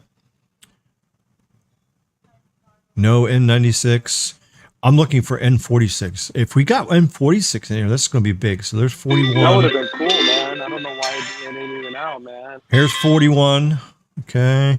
41. Here's 48. The Motorola XT2311 is going to have N48 in it. I just hit it again. You got what? 500 again? What the hell? I hit it again. Ricky. I hit it again. That is crazy. But I put $120 in. Wow. Yeah, bro. I hit it again. Crazy. Uh-oh, you buffered. Look at that. Holy crap. That's crazy. Man, I'm going to be playing that machine when I get there. That's crazy. Wow. And what is that, $1 a pop? It's $2 a pull because I'm doing... $2 a credits. pop. Okay. Yeah, it's $1 bet, but it lets you do the exact 2 credits, so $2 a pop. Okay. So it looks like the first ever phone with N46 on 5 gigahertz. The first ever phone looks like it's coming out is going to be on this Motorola XT2311, which I don't know what that phone is, but it's a new approval. So let's see if there's any other N46. So I think we're going to get N46 before we get N96 and 102 and 104. Let's see. None of them have it. I'm looking for 46 here. No 46. No 46 here. Let's see if the iPhone has it. iPhone 14. Nope. It don't have band 46 in it. Nope. Well, N46, I should say. I think most of these phones still have band 46, which is the old way, but the carrier is not going to be putting that out really too much. So, but look at here, the Apple iPhone 14 Pro. Look what this has. The iPhone 14 has N48 in it. That's amazing. Yeah, of course. N48. That's good. So here, this one here, the Asus Rogue. It has N48 also, but it doesn't have 46. Let's see this one here. Nope, don't have that either. Okay. Okay, so let's see what new. Oh, not. Let's see. Oh, these are all the the phones. Let's see, phones. Let's go back to phones. New releases. That's the tab I want here. Okay, see these are. Wow, there's not been very many new releases. So this is garbage phone. So neither one of them. So by manufacturer. Okay, so let's look at. Oh, Oh, let's look at the S22. I don't remember what it has. Let's see. S22. Oh, there's 21. Where's the 22 at? Oh, 22. There we go. Let's see what it has as far as the N bands. Let's see. 2, 5, 7, 12, 25, 38, 41, 48. So, okay. So the S22 Ultra has N48 in it. Okay. So that's good. It doesn't have 46. Doesn't have N96. Don't have any of that. So, okay. Let's go to another. Let's see what the S21, like last year's Samsung. Let's see what it has. S20. Okay, here's the S21. Let's look and see what it has for NR. Okay, so we got 12, 25, 31, 46, or 41, 66, 71. Okay, so it doesn't have N46 in it. Doesn't have that. Hey, so Manny's asking, where's this casino with the slot machine at? Sorry, bro. Like, I don't just let it out, bro. If you chill, Yeah. If you chill and link up with me, that's different, bro. But I'm not letting that if you, out. if you buy, and it's in a small casino. Let's put it this way: it's not on the strip. Yeah, if you buy him 20 coffees, he'll tell you. Right, bro. I think I'm gonna hit the $2,500 one because it keeps going the wilds, keep showing up all three. I think it's gonna hit the. Oh God, that would be good. That would be awesome. There's one wild. There's two wilds. Oh fuck! It's crazy. All right, so let's look at iPhone. Let's go to iPhone. Okay, so we know. Okay, so let's look at Apple. Let's go to last year's iPhone 13 Pro Max. Let's look at it and let's see what N bands it's got on that. So let's see. All right, so we got N48. Yeah, so iPhone 13 has N48, but it does not have N46 yet. Or well, I don't think a software update or firmware is going to do that. So it's got 48. So if you got an iPhone 13, N48. Oh, yeah. Yeah, so if you have an iPhone 13, you can do N48 that Verizon's deploying. And if you got a S22, you can do N48. And if you have the iPhone 14, it has N48. But that's as far as we get. We have no other N46 or N1 or N96, N102, N104 yet. So the unlicensed stuff for NR is not quite out yet, but in 2023 we're going to start seeing it. And like we just seen right here, this phone right here is the new. Okay, where is it at? This one right here. Okay, Motorola XT 2311. Okay, let me look that up. Let's see who's going to have that. Let's see. Okay. Here, let me look that up for her. Let me look up that phone. Okay, so we got Motorola XT 2311. Okay, let's look up, see what that phone is here. All right, list on FC supports 5G and MC 101. Okay.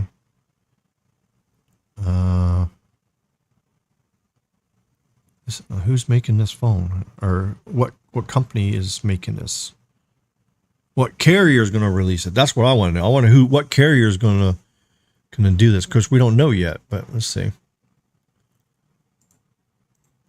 Let's see if I can find something for you guys there.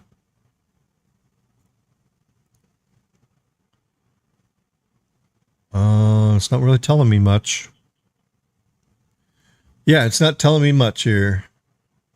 Motorola XT 2311. I don't know who's. Let's see. Let me keep digging here.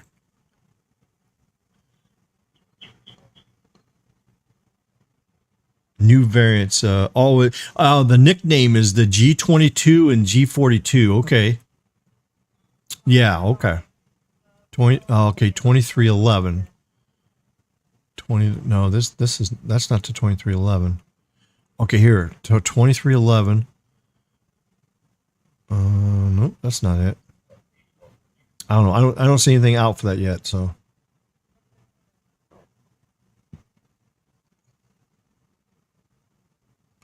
Yeah, I'll have to do some more digging, try to figure out who's going to be doing this phone. So it's a Motorola XT 2311, but I don't know who it's going to be made for, or what the name is.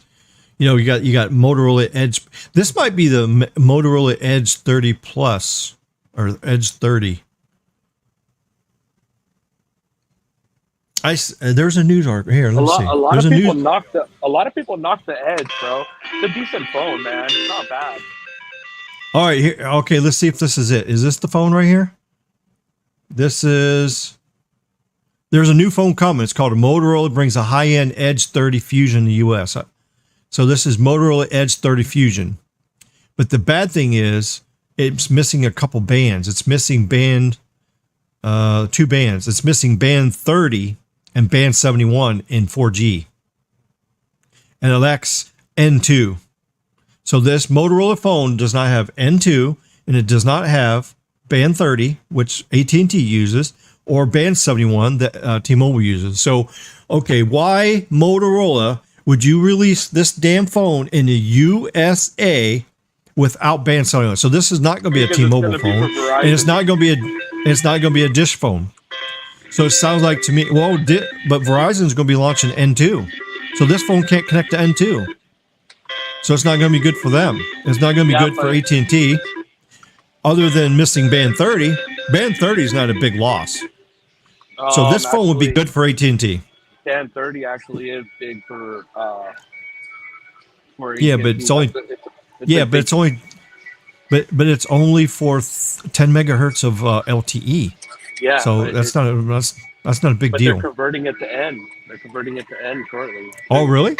Yes. There's actually N30 in the USA? They're going to. All right. Well, how much N2 is there? Let's look and see. Okay, let's go and see if there's any phones on AT&T that is pinged on. Let's do that. I got to hurry up, or I'm about to piss my pants here. I mean, we've been on this live stream for a long time. We've been, how long have we been on here? Bro, crap, like almost 3.5 hours. All right, let's go to 5. Too, bro, but I don't care. I'm trying to get another gas right now. All right, so 5G NR. Let's go to. Okay, so for AT&T, there's no N30.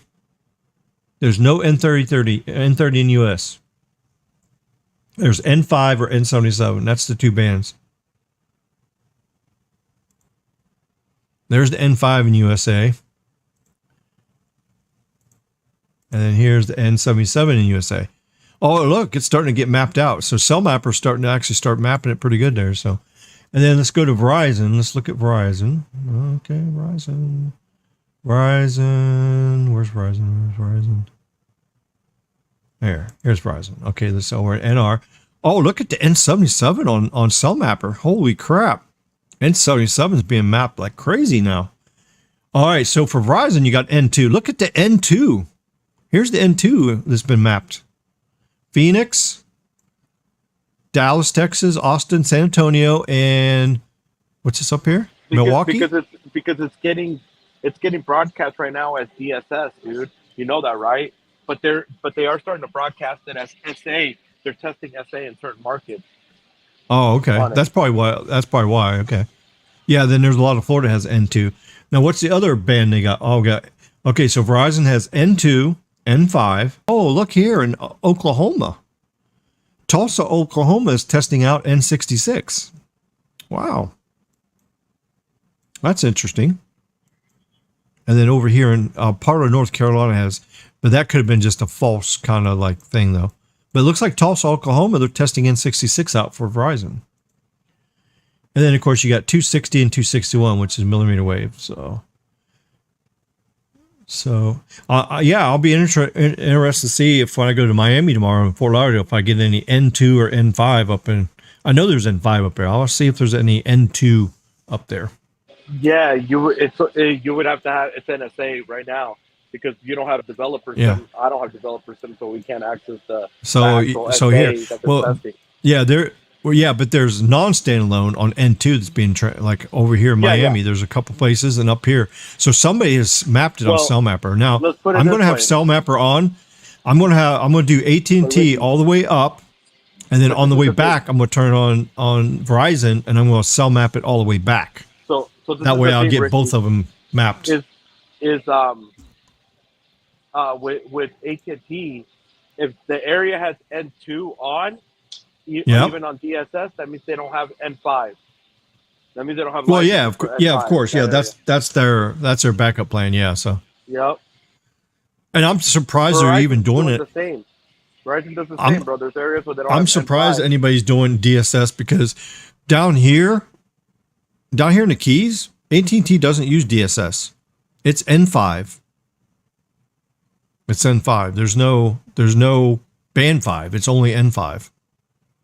So if you got a 5G phone, you connect to N5, 50 megahertz. If you have a 4G phone, you don't even you don't connect to any N5 at all or band 5 at all. It just uses the other bands. 66, 14, 12, and 2, or whatever it is, and 14. So yeah, there's no DSS down here. So, but of course we don't have no N5 down here for Verizon, so I haven't been able to test that. But I'm pretty sure I saw some N5 when I was in Fort Lauderdale last time I was up there. I saw some N5, but I haven't seen any N2 yet. So the thing is, Verizon, they're finally making N5 like a dedicated. They're not DSSing it anymore, and almost 90. It's like 80% of the United States is not DSS no more. It's actual dedicated. Right, yeah. And when they do it dedicated, the video is uncapped. oh yeah.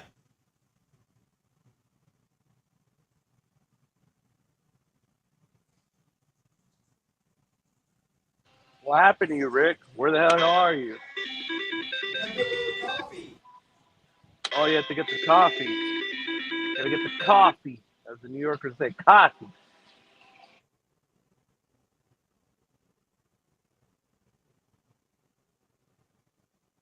Hit that jackpot.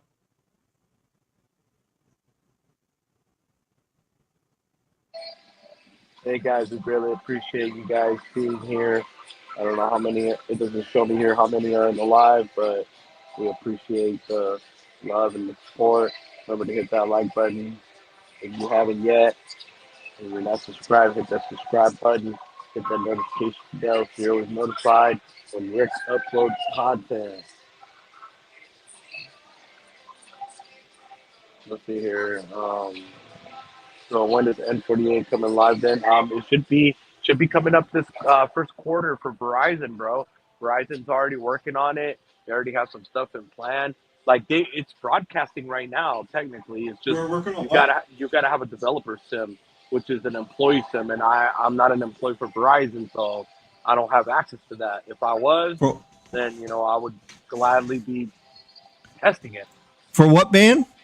for 48 N48 for Verizon. Oh, N48. Oh, okay. Yeah. Yeah, that's going to be big time coming up here. Yeah. It's broadcasting. I already got it broadcasting here, like on my phone. I can, if I force SA48, I already see it broadcasting here in Vegas. It's just I just can't connect to it because I don't have the developer sim. I'm not an employee there to have that type of sim. It's not like Yeah, T-Mobile. that's true, Red. With T-Mobile, that's the only good thing I could say about them is that once they turn on something, anybody can access it. It's not like that's AT&T true. or Verizon where they actually block it, and only a technician can, which sucks. I mean, that's where I can give T-Mobile credit a little bit. At least they let everybody get a little taste of it. Fuck it, Mm-hmm. Oh yeah. Oh, I'm looking to comment. Oh, it looks like Baby Yoda is dropping a hammer on some damn spammers. Yeah, wow. Bro, fuck them, bro. That's good. These damn spammers. That's crazy. Crazy. Dropping the hammer. That's crazy. That's crazy. Crazy. Oh. Let's see here. I'm just looking through see if there's any hammers dropped. My phone is at like 18%, bro, and I gotta plug it in the charge. So if you're still on in a little bit, I'll pop back in. Oh yeah, I'm about to end this here. Yeah, I was just talking a little bit about the news articles there, about the phones coming out and stuff like that. That's about it. I don't like. And I'm going to end the poll. Yeah. Yeah, I'm going to end the poll here. I got 39 votes. Let's see what the poll results are here. Let's see. All right, so the question tonight was, do you think this new free spectrum will help out indoor 5G for the carriers? 71% of you said yes, and 28% of you said no. Okay, so, well, hopefully after you watched what I talked about here, that those 28% understands how it works and how it's going to help the carriers. So, yeah, and of course it takes money to deploy this stuff. So some carriers are not going to be able to do this. So we'll just have to see what happens there. They won't be able to do it, or they won't be able to do it right away, you know? So yeah. Well, this is a future thing, because right now the phones can't even connect it. As I just showed you, there's one Motorola phone that and it's not this one on the screen. It's not this one. This model number for this one is this is called a Pantone 1750. And it's kind of crazy because the color's magenta. So I wonder if T-Mobile is the one coming out with this phone. Hey, you never know, bro. I mean, this may be a T-Mobile phone, but it doesn't make sense, because if it don't have band 71, if it has N71, it's okay. But if it has just regular 71, who cares? This is the thing, Ricky. The nice thing about Motos is software updates can enable band in the phone. Like it's already there. It's software based. Like but the thing is, this thing's not FCC approved for those. Well, see there, when this phone is sent for testing, those bands you see is what it's tested for. Once they sell it, it can't talk on any other bands because it has to be FCC approved. So sure, you can enable the software to do it, but they're not allowed to use it because they're not approved. They have to have FCC approval to use those. That's the bad thing.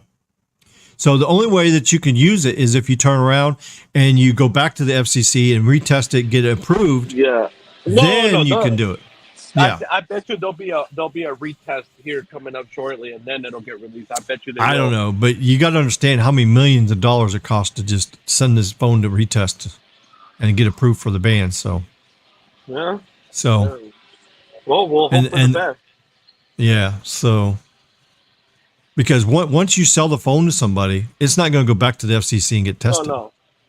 So there would have to be a revised version of it. So instead of being called a Pantone 1750, it might be called 1751, and then it'll have the new FCC certification to it. So for sure. All right, bro. All right. Well, thanks for coming on, Carlos, and we'll see you later on. Yes, and I can't wait to do my testing tomorrow up there on my trip to Fort Lauderdale, Miami. Do some speed tests for you guys. I might go live, so you guys might see me live tomorrow afternoon up there. You should go live while they're filming that commercial you're going to be part of. I can't do that. I can't do that. No, but it's going to be on YouTube. People need to see. People need to see the fish flop. Yeah. So that YouTube video will be out pretty soon there too. So I'm going to post it on Twitter when it does get released. So yeah. So as you guys don't know, I'm actually now a taser instructor now for Taser Axon. So I do training now. So I can actually teach people for the taser device. So.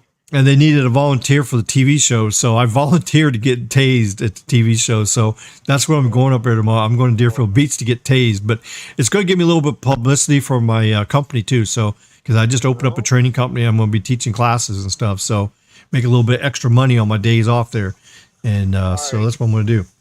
All right, see you, Carlos. Good night, man. Take care. All right, see ya. MS says that's the problem with the phone SAR. Measured at 3 centimeters. So who holds that phone that far away?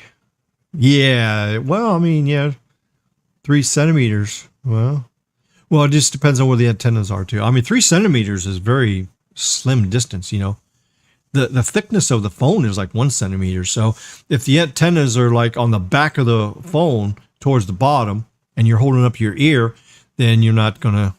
But I've been saying this for years. You should never hold a phone in your hand while you're talking.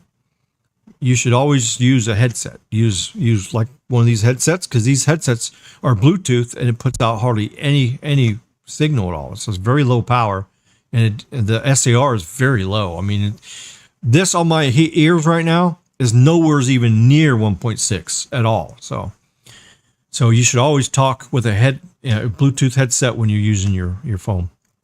And another thing you got to worry about too is if your phone's in your pocket and you're talking on your phone, basically, if it's in your back pocket, actually you're radiating your rump.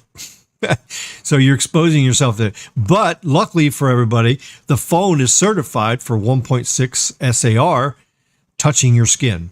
So the phone can touch your skin. It's below the 1.6. So even if it's on your rump, and most people have plenty of fat that protects you from the radio waves, but your eyes and your ears and in your brain is more susceptible to electromagnetic signal than your rump. Your rump is going to handle the signal much more because it's mostly fat anyway. So, you know, well, my rump is not as fat as it used to be. Thank God, since I lost some weight. But you guys know what I mean there. So yeah, phones are safe as long as they're used right. But yeah, I don't recommend them to your ears and stuff because I've heard of people saying they have headaches from talking on the phone too much and stuff. But I don't like holding the phone to my. I just don't like it because when you're holding the phone to your ear, it gets hot. And like if it's hot outside, you know, your face starts sweating and stuff. I don't like that. So that's why I just I put mine in my pocket or on my kickstand. I got my little kickstand on there. I just put it down here on the table and I just talk away and I look down at it or whatever. So, and if you're doing speed testing, be careful holding it in your hand because you're really radiating your hand pretty good. But still, it's under 1.6 watts per kilogram, so it passes it. So we are live and direct. Yeah, there we go. All right, Silver strikes again. Yeah, so if you guys have more questions about our topic tonight, unlicensed 5G spectrum, you put them in here. Any decent Wi-Fi 6E router is well over $400 ripoff. Well, it's not a ripoff. It depends on what your needs are. If you have a whole house full of people, you got a basement, you got a second floor, and you got the main living room. Okay, so you got 3 floors in your house and you have a whole family of people. Let's say you got your wife, you got you, and you got 4 kids. Okay, they're all teenagers. And all of you are watching 4K streaming content. Some are upstairs, some are in the basement. $400 is not a ripoff, especially when you buy that a good Asus router that can handle the bandwidth of all that. Then you buy the nodes and do the AI mesh. You put one in the basement, you put one up top. Now you got all 3 levels of your house covered with very fast, very wide channels of broadband. So it's not really a ripoff. But if you're just a single person by yourself in a one-story apartment and you're in the same room as your Wi-Fi, yeah, it's not really a ripoff. It's just not necessary. So you can get away with a cheaper router. Or if you got Comcast and you want to use their stuff, or like me with Verizon Home Internet, if you got that box, it has Wi-Fi 6 in it. So if you're in one room, you put that Wi-Fi box up there and you're good. So you can do Verizon Home Internet and it'll do 300 megabits per second straight to your phone or your computer or whatever. So that's all you need. But for people who needs a big router like that, it's for people who have multiple floors and they need the AI mesh node. My signal to noise on LTE band 2 is 1 dB. Oh my God. Oh my God. Redbeard is like mad. Okay. All right. Who's this? Katrina Vagolopoulos. That's an interesting name. Okay. I will do the same. Which casino is this? Oh, okay. Well, Carlos already told you that. So, when is N48 going live? Well, they're testing it now. It's going pretty soon here. Yeah, it's coming up. I would say probably January, February, March they'll start lighting it up. Because we got to remember there's more things than just turning N48 on. One thing you got to do is you got to make sure you have the DFS set up, the dynamic frequency sharing, because it listens before it transmits. That has to be done. It has to have good internet going there. It has to be linked up to whatever the DFS thing where it shares the information on what signals it's receiving before it transmits and all that good stuff. So, yep, there we go. Thanks for stopping by, Los. Oh, yeah. Always glad to see you stop by. That Motorola looks like a waste of money to buy. I don't like any Motorola phone. As you guys know, I'm a Motorola hater. I don't like Motorola. Ever since Lenovo took over Motorola, it's introduced Chinese just garbage. It's no different than a Xiaomi phone or Redmi or no, what's those other brands? All those China brands, those non-USA China brands. This is a Motorola USA China brand, but as you see, it has problems. So it's crazy. I mean, the specs look okay. I mean, it's got a nice Qualcomm Snapdragon chip in it. It's got 144 hertz refresh. It's got a 50 megapixel camera. It's pretty nice. 4400 milliamp battery. It's got 12 gigs of RAM. That's good. 256 of storage. That's good. Has Wi-Fi 6E in it. Very, very good. But unfortunately, there's a couple bands that don't support, and that's a killer right there. So I don't know why they didn't have these bands included for USA. I don't know, but that's just crazy.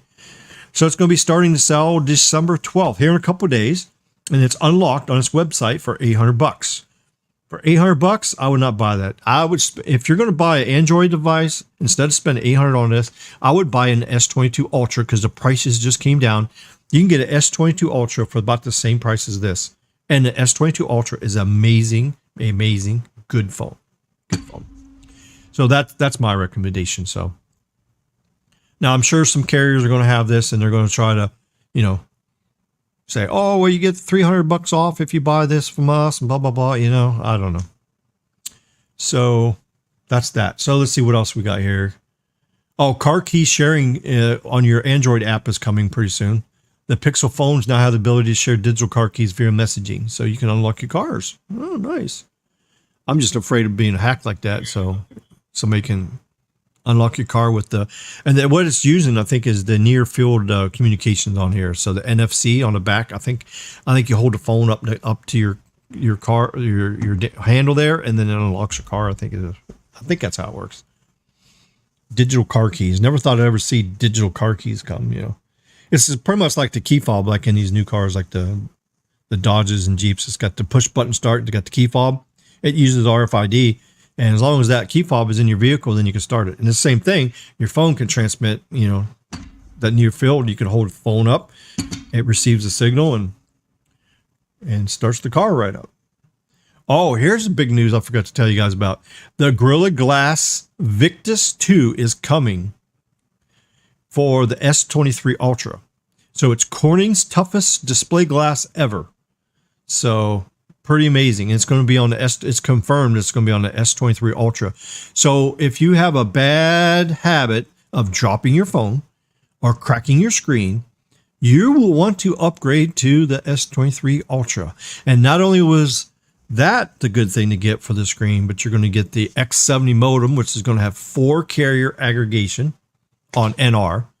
So like if you're on T-Mobile, for example, if you get the S23 Ultra, you'll be able to connect to band 71, band 41, another band 41, and like a band 2 or 66, and then aggregate all of them together. If you're on Verizon, you'll be able to do N5, N77, N48,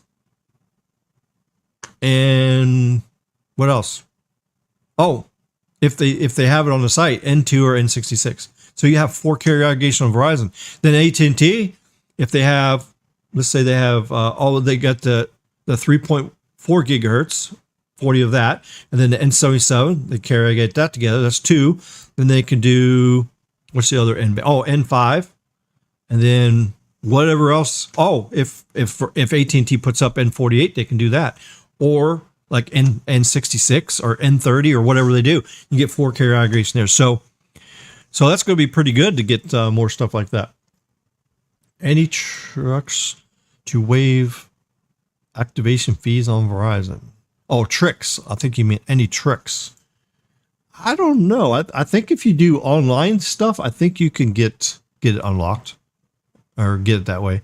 Under that logic, iPhone 13 should have FCC approved to use N77 DoD. Yeah, that's which is 3.4. I just wish they would have made a band number for 3.4. That was stupid FCC to do. That's another thing that pisses me off. They named 3.4 and 3.7 both N77. So when we're talking about how are we supposed to differentiate, it's just crazy. I think it just should be N77 low or N77 high. I don't know. That's kind of crazy.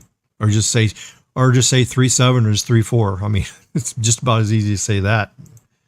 Hello there. Seems FCC is slow to prove anything. That's right. Yeah, it's been a while since I've seen you on the live stream there. Nice to see you on here. 'Tis the season to be jolly. Shock, shock, shock, shock, shock, shock. Here, how's that? Yeah, ride the lightning. That's right here. Oh, here. Oh, you want to kind of see an example here? I don't have a cartridge in it, but here, watch this. I'll give you guys a little stimulation here.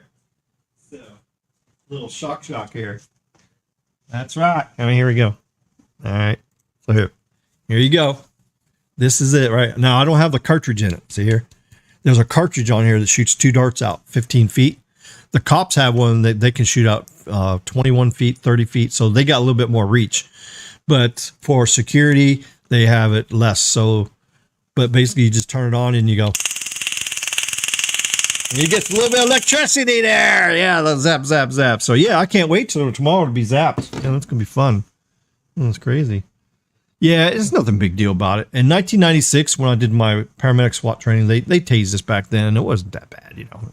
No big deal at all. Doesn't hurt that bad. I got a really high pain tolerance anyways. Redbeard says, oh, Redmi. Okay, yeah, that's the other kind of phone. For sure. I tested Wi-Fi 6E on my S22. It's really fast, but it doesn't go as far as 5 gigahertz. Yeah, that's true. That's true. Because it's a little bit higher in frequency, so it has a little bit less range. And also, it's not improved as much power either. So that's the other bad.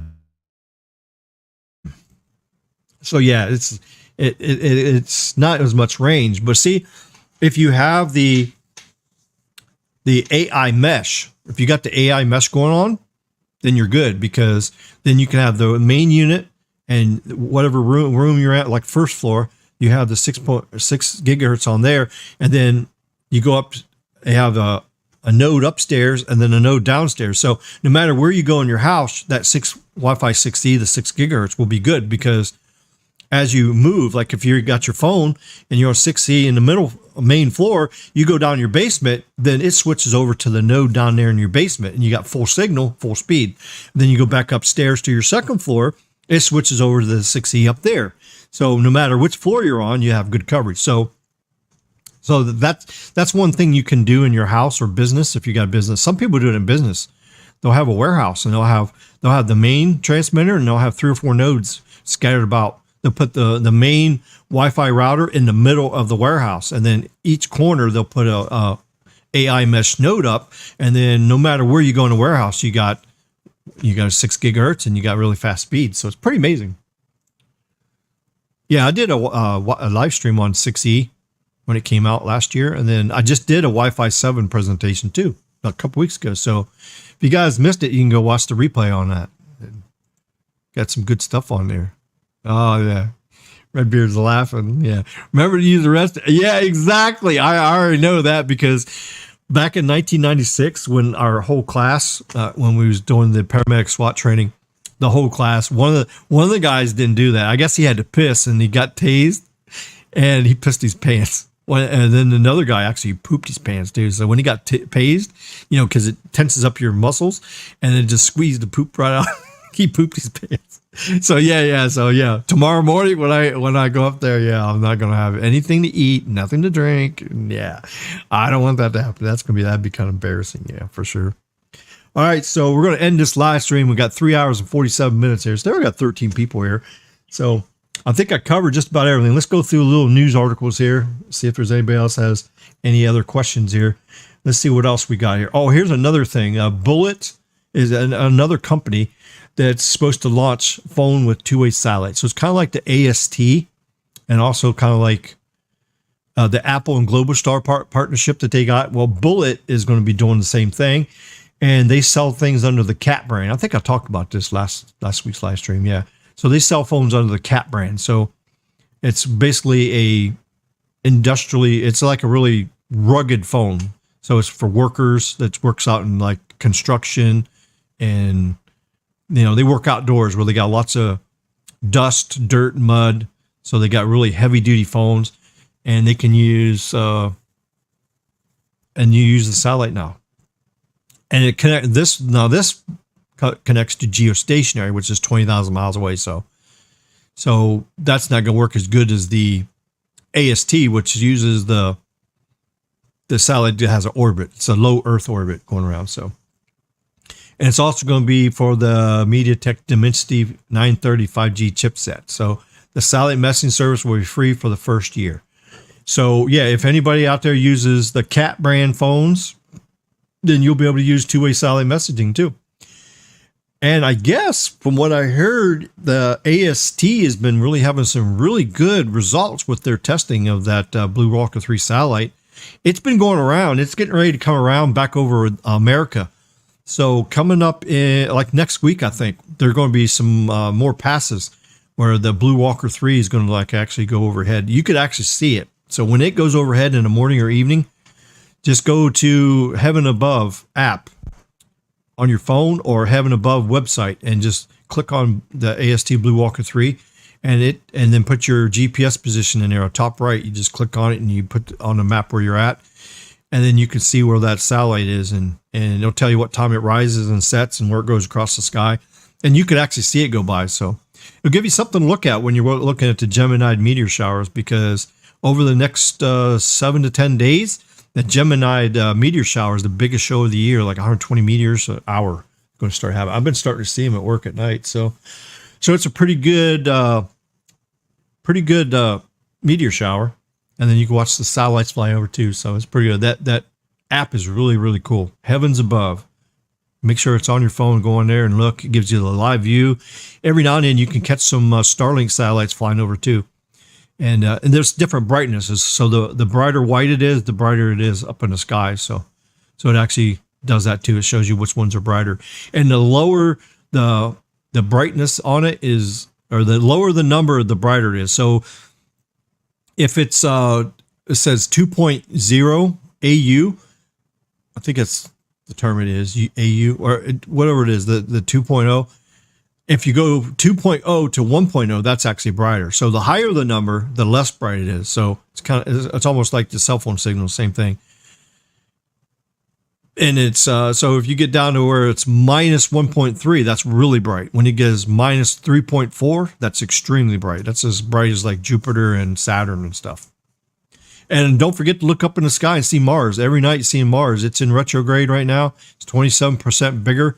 So you can see Mars rise in the east and set in the west before daylight. So, and right now I think Mars is right between Gemini and Orion. That's where Mars is. And you can't miss it. It's a really bright orange planet up there. So it's 27% bigger for the next couple weeks. And then it's going to go back into being small again. So it's in retrograde. So pretty cool. So that's about it. Oh, and same thing here. I already talked about this last week. Yeah. Verizon S-band N77 deployment is ahead of schedule. So, and its goal of reaching 175 million pops. See, and that's another thing. Pops is stupid.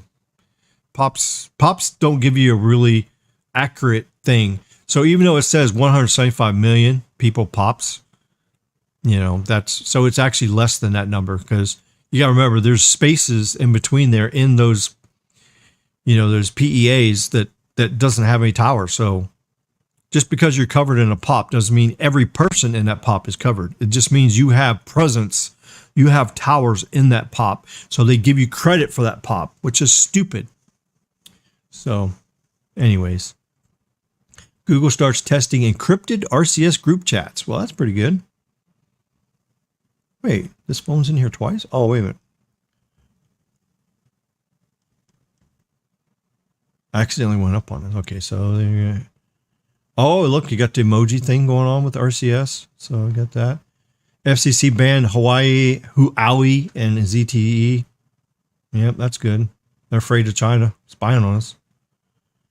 And yeah, I already talked about it. Oh yeah, Verizon has now the 30-day test drive. So if you want to test it, you can go do an eSIM on there, kind of like T-Mobile does, and do some test drive. So yeah, I'm going to test some Skunky tomorrow up in Broward and Fort Lauderdale.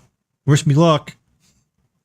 And I might even try to live stream from T-Mobile tomorrow. I think I'm going to do that. I'm going to try to live stream, see what happens. So yeah, so tomorrow afternoon, watch your alerts on YouTube. You never know. I might go live from up there tomorrow and do some, testing up there for you guys and see what's going on here. Let's see.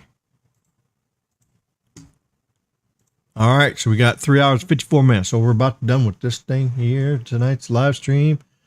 And let's see. I see Pops in Walmart stores. That's funny. See Pops in Walmart stores. Oh, that's funny. All right, so that's it for tonight. I can't think of anything else there. So yeah, I know we didn't really go look at there's really not much changes on the Verizon map according around the country. I haven't seen any new spots anywhere. So I don't know if any of you guys seen any new spots on N77 with Verizon, let me know. But I'm looking around here. I haven't seen any updates compared to last week here. Other than this one here. This is new. Yeah. By Jacksonboro. This is new. Yeah, that's a new site there. Yeah, there's a couple new sites. Not a lot. I mean, look at Florida's really getting spaced out pretty good. See down here in the Keys, we're doing pretty good down here in the Keys. Look at this. You know, we got a few sites here. But if you look at AT&T for the Keys, AT&T shows that the whole complete Keys is covered with N77. That's a lie. There's gaps. Beaming that shit 7 miles doesn't count. It doesn't work. It doesn't work over 5 miles. Even if it's at 300 feet, it doesn't work. So, yeah. Here, I'll show you. Watch this. I'll show you. They just turned it up. See, it was going on down here. The Big Pine Key was the last tower. They had this one upgraded to N77, and the rest of the keys down through here had no N77. And look, all of a sudden now it's all. But I can tell you right now, there's areas through here that has no N77. Zero N77. No, this is not continuous coverage down there. I can tell you that right now. AT&T, deception and lies. Deception and lies. Okay, where was I here? What was I looking at here? Oh, crap. I forget. Anyways, so there you go. Oh, yeah, let's do the hashtag. Don't forget that. Great stream. 2 live crew. Yeah. Do the hashtags. Yeah, let's see. Oh, of course, my favorite one is...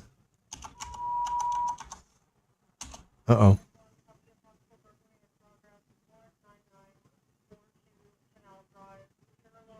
Oh, that's not near me.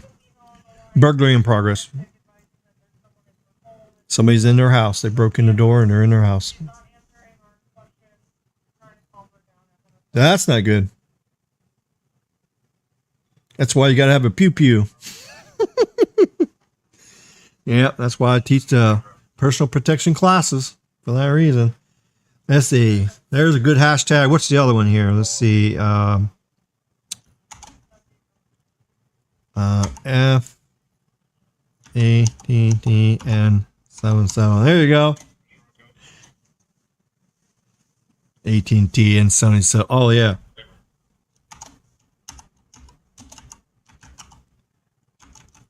There you go. F fake maps. There you go. Yeah. Go ahead and put your favorite hashtag in there. Here you go. Hello there, Archie. How you doing, buddy? Hey, hey, hey. Yeah, we've been live for 4 hours, so we're going to cut this thing off, and that's it. I got to make me some food. I'm kind of hungry.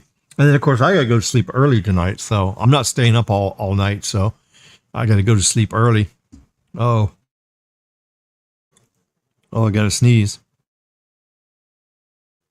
Woo! I'm allergic to these AT&T maps. Let me get this off my screen. Yeah. Allergic to fake maps on AT&T. They're making me sneeze.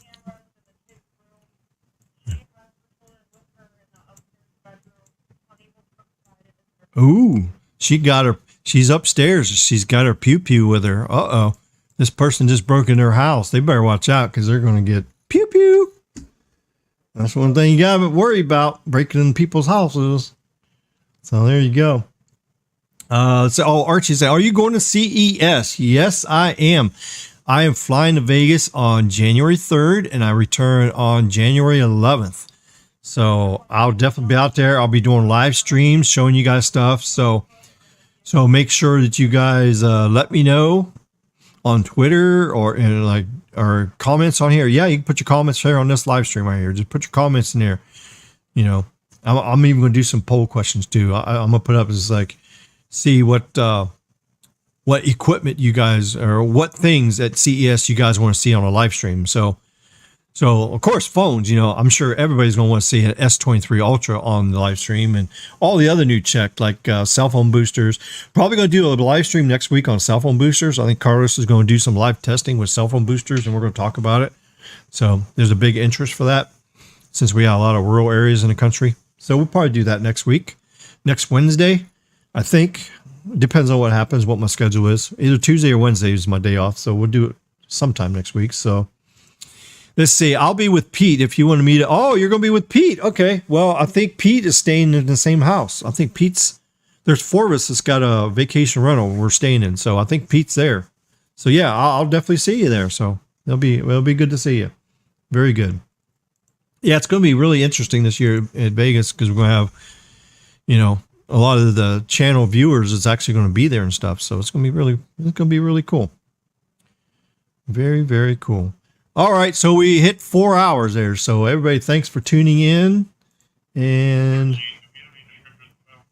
here we go. Thank you for the channel members, Carlos, Baby Yoda, and Kazi, and Weasel. You guys are great. Supporting the channel. Awesome. All right, well, see you guys next time. Next week, we'll probably do maybe a cell phone booster episode or something like that. If you missed my stream on the X70 modem, it's in the replay. If you missed my stream on Band 48, I talked about it. It's in the replay. If you missed, what was the other topic? Somebody said something about a topic. But there's quite a few topics for the past 12 months that I've done. So if you guys get bored and you ain't got nothing to do, just go and watch my past live streams. Just pick one of them you want to watch. And it helps grow my channel too, because you get the views, get the watch time hours. And also I get paid because I got the advertising turn on. So when you guys watch my content, that's a good way to donate if you can't afford to make a donation. So I appreciate everybody for watching and sharing the channel and all that good stuff. So we'll see you guys next week. And that's it. Let's play some drone videos. There we go. Here we go. Enjoy the drone videos while we say bye-bye. All right, here we go. See ya.